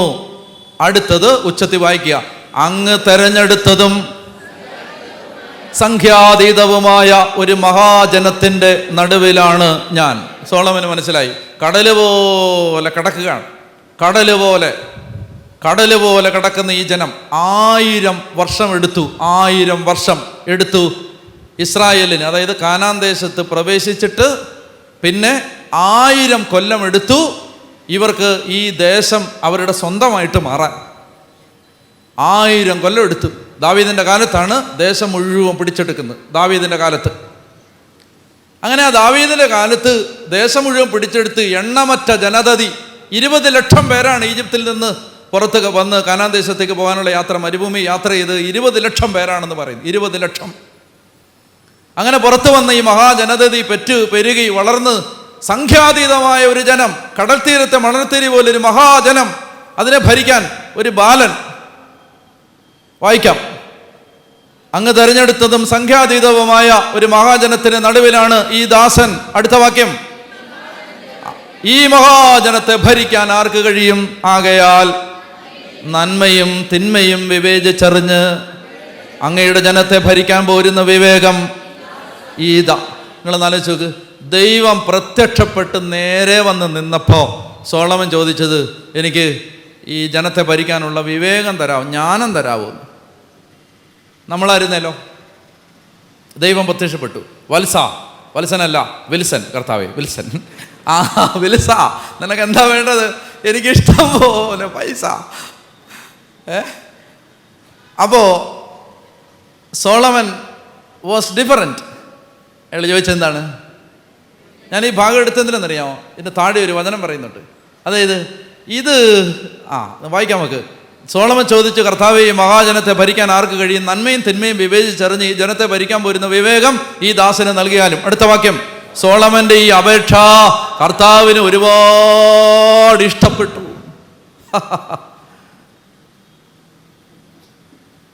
മനസ്സിലായില്ലേ? നമുക്കിഷ്ടമുള്ളതല്ല നമ്മൾ ചോദിക്കേണ്ടത്, ദൈവത്തിന് ഇഷ്ടമുള്ളതാണ്. അതായത് ദൈവം തരാൻ ഇഷ്ടപ്പെടുന്നതാണ് നാം ചോദിക്കേണ്ടത്. നമുക്ക് കിട്ടണമെന്ന് നാം ആഗ്രഹിക്കുന്ന കാര്യങ്ങളല്ല നാം ചോദിക്കേണ്ടത്. ദൈവം തരാൻ ആഗ്രഹിക്കുന്നത് ഇതാണ്, ജ്ഞാനം. ഒരു കാര്യം ഇതാണ്, ജ്ഞാനം. ഇത് സോളമൻ ചോദിച്ചപ്പോൾ ദൈവത്തിന് അത് ഒരുപാട് ഇഷ്ടപ്പെട്ടു. പ്രീതികരമായി. പ്രീതി സാധാരണ ഉപയോഗിക്കുന്ന വാക്കല്ലത്. പ്രീതി. ദൈവത്തിന് സന്തോഷമായി, ഇഷ്ടമായി എന്നൊന്നല്ല, പ്രീതി.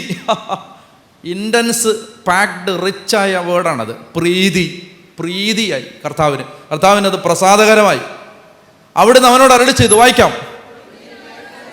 നീ ദീർഘായുസോ സമ്പത്തോ ശത്രു സംഹാരമോ ആവശ്യപ്പെടാതെ. ഒരു രാജാവ് സാധാരണഗതിയിൽ എന്തൊക്കെയാണ് ചോദിക്കേണ്ടത് ഇതാണ്, കർത്താവേ, ദീർഘായുസ്, സമ്പത്ത്, ശത്രു സംഹാര ശേഷി അതൊന്നും ചോദിക്കാതെ, ആവശ്യപ്പെടാതെ നീതി നിർവഹണത്തിന് വേണ്ട വിവേകം മാത്രമാണ് ചോദിച്ചത്. നിന്റെ അപേക്ഷ ഞാൻ സ്വീകരിച്ചിരിക്കുന്നു. അടുത്ത വാക്യം.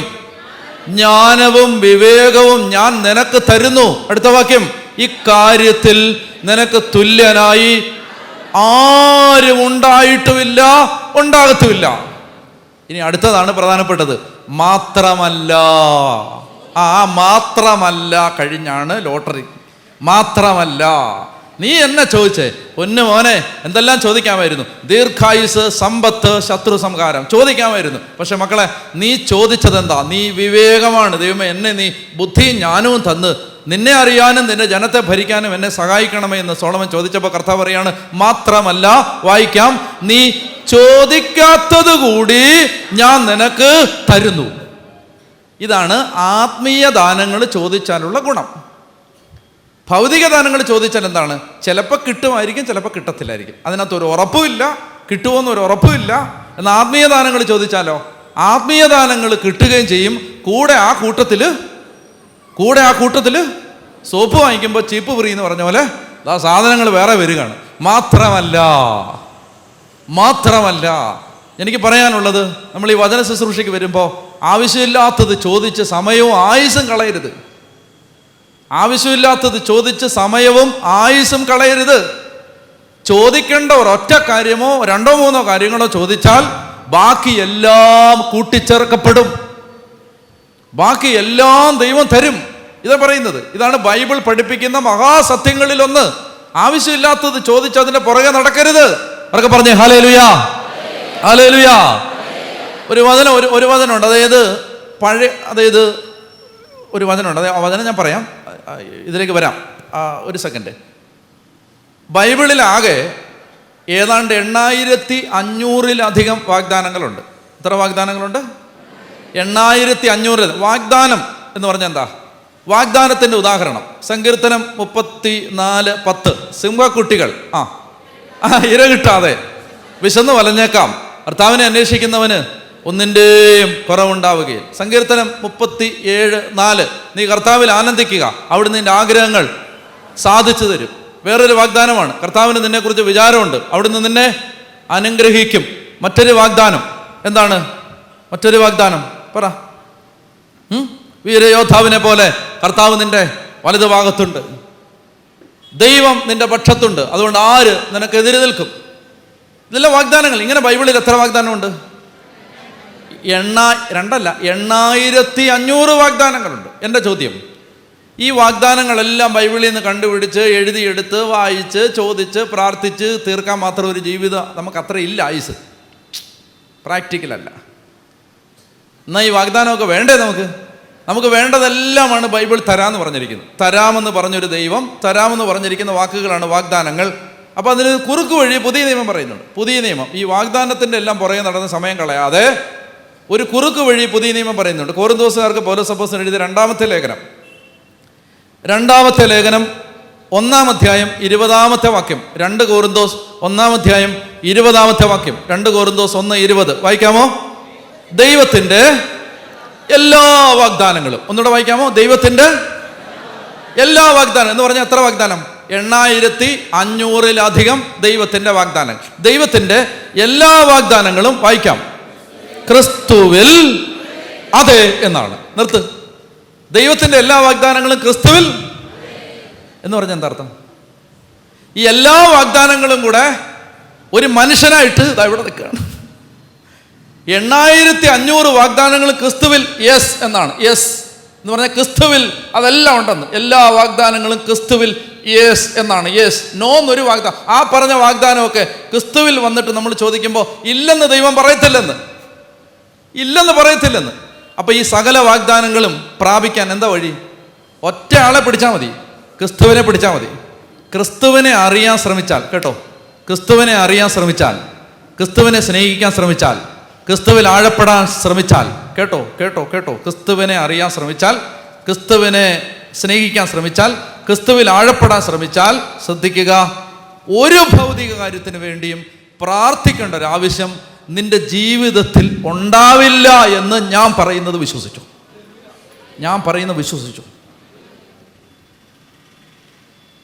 ചോദിക്കേണ്ട ആവശ്യം പോലും വരത്തില്ല.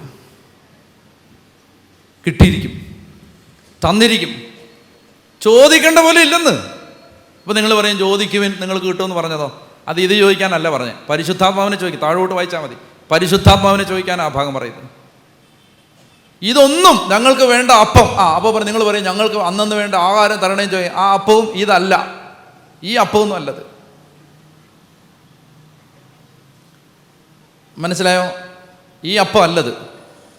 സൂപ്പർ സബ്സ്റ്റാൻഷ്യൽ ബ്രെഡ് എന്നാണ് അതിൻ്റെ ഒറിജിനൽ ഗ്രീക്ക് വാക്കിൻ്റെ അർത്ഥം. Super substantial bread.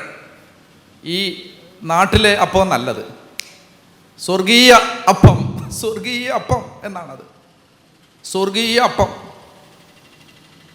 ഒരൊറ്റ ഭൗതിക കാര്യത്തിന് വിശ്വസിക്കുക, എന്നെ വിശ്വസിക്കുക, എന്നെ വിശ്വസിക്കുക, എന്നെ വിശ്വസിക്കുക, എന്നെ വിശ്വസിക്കുക. ഈ കാര്യത്തിലെങ്കിലും എന്നെ വിശ്വസിക്കുക. ഒരൊറ്റ ഭൗതിക കാര്യത്തിന് വേണ്ടി പ്രാർത്ഥിക്കേണ്ട, അലഞ്ഞു നടക്കണ്ട, ഓടി നടക്കണ്ട ആവശ്യം ഉണ്ടാവില്ല. ക്രിസ്തുവിൽ എല്ലാ വാഗ്ദാനങ്ങളും യെസ് എന്നാണ്. യെസ്. ഒറ്റ ആളെ പിടിച്ചാൽ മതി. യേശുവിനെ അറിയണം, യേശുവിനെ സ്നേഹിക്കണം, യേശു ഭ്രാന്ത് പിടിച്ച് യേശു എന്ന് പറഞ്ഞ് നടക്കണം, ഈശോയ്ക്ക് വേണ്ടി മാത്രം സമയം മാറ്റിവെക്കണം, ഈശോയെ എന്ന് പറഞ്ഞ് മാത്രം ജീവിക്കണം. ഒരൊറ്റ പോയിന്റ് അതിൽ മാത്രം ഫോക്കസ് ചെയ്യുക. വേറെ ഒരു കാര്യത്തെക്കുറിച്ച് മറിയിടാവണ്ട. നിങ്ങൾക്കൊരു രാജാവിനെ പോലെ നടക്കാം, രാജാവിനെ പോലെ. കേൾക്കാൻ ചെവിയുള്ളവൻ കേൾക്കട്ടെ. വെറുതെ ഞാൻ ആലോചിച്ച് നോക്കിയിട്ടുണ്ട്, എന്നെ നിങ്ങൾ തെറ്റിദ്ധരിക്കരുത് ഞാനിതൊക്കെ പറയുമ്പോൾ. ഞങ്ങളെ ഉൾപ്പെടെയുള്ള ധ്യാന കേന്ദ്രങ്ങളിൽ നിന്ന് അടിച്ചിറക്കുന്ന പ്രാർത്ഥനാ പുസ്തകങ്ങളിൽ ഒരുപാട് പ്രാർത്ഥനകളുണ്ട്. ഈ ധ്യാനകേന്ദ്രത്തിൻ്റെ പ്രാർത്ഥന ഒരു ബുക്ക്, ആ ധ്യാനകേന്ദ്രത്തിൻ്റെ പ്രാർത്ഥന വേറൊരു ബുക്ക്, ഈ ധ്യാനകേന്ദ്രത്തിൻ്റെ വേറൊരു ബുക്ക്, പിന്നെ അവിടെ പോയപ്പോൾ കിട്ടിയ വേറൊരു പ്രാർത്ഥനാ ബുക്ക്, പിന്നെ സഭയുടെ ഔദ്യോഗിക പ്രാർത്ഥനാ ബുക്ക്. പിന്നെ എൻ്റെ ചോദ്യം, ഈ പ്രാർത്ഥനയിലൂടെ നിങ്ങൾ എപ്പോൾ ചൊല്ലിത്തീരും? എനിക്ക് പലപ്പോഴും സംശയം. ഇതൊക്കെ ഒരു മനുഷ്യന് എപ്പോൾ വേറെ പണിയൊന്നും ചെയ്യണ്ടേ? ചോറിനൊന്നും വേണ്ടേ? വേറെ പണിയൊന്നും ഇല്ലെന്നല്ല ഞാൻ പറഞ്ഞു. നിങ്ങൾ സമയമുണ്ട്, നിങ്ങൾ ചൊല്ലിക്കോ. എന്തിനെല്ലാം വേണ്ടിയുള്ള ഒരുപാട് കുട്ടികൾ, ചെറുപ്പക്കാർ കുടുംബ പ്രാർത്ഥനയെ വെറുത്തത് എങ്ങനെയാണെന്നറിയാമോ? നാടുമൊത്തമുള്ള സകലമാന പ്രാർത്ഥന കൊണ്ട് അമ്മച്ചി വീട്ടിൽ വന്നിട്ട് വൈകുന്നേരം 6 മുതൽ 9 വരെ പ്രാർത്ഥനയാണ്. പിള്ളേർ കുടുംബ പ്രാർത്ഥനയെ വെറുത്തുപോയി. മര്യാദയ്ക്ക് സഭയുടെ പ്രാർത്ഥനയും ചൊല്ലിയിട്ട് കുരിശും വരച്ച് കഞ്ഞിയും കുടിച്ച് കിടന്നുറങ്ങ്. ലോകത്തുള്ള സകലമാന പ്രാർത്ഥന, ആ പ്രാർത്ഥന, ഈ പ്രാർത്ഥന, ഈ പ്രാർത്ഥന. ഞാൻ ചോദിക്കട്ടെ, ഇതിനെവിടെ സമയം മനുഷ്യന്? നിങ്ങൾ പ്രാക്ടിക്കലായിട്ട് ചിന്തിക്കുക. നിങ്ങൾക്ക് ജോലിക്ക് പോകണ്ടേ? നിങ്ങൾക്ക് പിള്ളേരുടെ കൂടെ 10 മിനിറ്റ് ഇരിക്കണ്ടേ? ഞാൻ കുറ്റപ്പെടുത്തില്ല. ഞാനിതൊക്കെ പറയുമ്പോൾ ആളുകൾ തെറ്റിദ്ധരിക്കരുത്. നമ്മുടെ ധ്യാനകേന്ദ്രത്തിൽ കൊണ്ട് പ്രാർത്ഥനാ പുസ്തകം നിങ്ങൾ തെറ്റിദ്ധരിക്കരുത്. ഞാൻ പറയുന്നത് എന്തെന്നറിയോ? അതായത് ഈ വക സകലമാന കണ്ടകണിച്ചാതി പ്രാർത്ഥനകൾ ഒന്നും ചൊല്ലാതെ നിങ്ങൾക്ക് വേണ്ടതൊക്കെ ഇങ്ങനെ വന്നുകൊണ്ടിരിക്കുമെന്ന് അവർക്ക് പറഞ്ഞേ. ഹല്ലേലൂയ. ഒരൊറ്റ ആളെ പിടിച്ചോണം, ഒരൊറ്റ ആളെ. ആത്മീയതയെ ശ്രദ്ധിച്ച് കേൾക്കാൻ ചെവിയുള്ളവൻ കേൾക്കട്ടെ. ആത്മീയതയെ കോംപ്ലിക്കേറ്റഡ് ആക്കാനല്ല യേശു വന്നത്, ആത്മീയതയെ എളുപ്പമാക്കാനാണ്. ആത്മീയതയെ സങ്കീർണമാക്കാനല്ല ദൈവം തന്നെ മനുഷ്യനെ ഭൂമിയിലേക്ക് അയച്ചത്. സിമ്പിളായിട്ട് ചുമ്മാ കണ്ണും പൂട്ടി ഒരു കുഞ്ഞിനെ പോലെ, ഒരു പൊട്ടനെ പോലെ നീ വിശ്വസിക്കടാ, നിനക്ക് വേണ്ടതെല്ലാം ഞാൻ തന്നോളാം. നിങ്ങൾ മലമുകളിൽ പോയി തപസിരിക്കാനൊന്നും പോകണ്ട, ഐസ് കട്ടക്കകത്ത് പോയി നിങ്ങൾ ഇരിക്കൊന്നും വേണ്ടെന്ന്. അതിനല്ല യേശു കുരിശിൽ മരിച്ചത്. വിശ്വസിച്ചിട്ട് തിരുസഭയിലൂടെ ഔദ്യോഗികമായി വെളിപ്പെടുത്തപ്പെട്ട പ്രധാനപ്പെട്ട കാര്യം ചെയ്യാൻ പറഞ്ഞു. ഈശോ പറഞ്ഞ കാര്യങ്ങൾ ചെയ്യാൻ പറഞ്ഞു. ലോകത്തുള്ള സകലമാന കാര്യങ്ങൾ ചെയ്യാൻ. ഇങ്ങനെ അലഞ്ഞു കിടക്കുമ്പോൾ നിങ്ങൾ ഓർക്കണം, അതല്ല സ്പിരിച്വാലിറ്റി. ഫോക്കസ്, ഒറ്റ കാര്യം, ചോദിക്കേണ്ട ഒറ്റ കാര്യം. സോളമൻ എന്താ ചോദിച്ചേ? ജ്ഞാനം. കർത്താവേ, നിന്റെ ജനത്തെ ഭരിക്കാൻ വിവേകം തരാവോ? കർത്താവ് പറയാണ്, നീ ചോദിച്ചത് എനിക്ക് ഇഷ്ടപ്പെട്ടടാ. വായിക്കേ, നിങ്ങൾക്ക് വീട്ടിൽ പോണ്ടേ? വേഗം വായിക്കേ. മാത്രമല്ല നീ ചോദിക്കാത്തത് കൂടി ഞാൻ നിനക്ക് തരുന്നു. നിന്റെ ജീവിതകാലം മുഴുവൻ. ആ ചേച്ചി വായിച്ചു. ആ ചേച്ചി കൊള്ളാം ചേച്ചി. മർത്തമ്മക്കാരിയാണോ?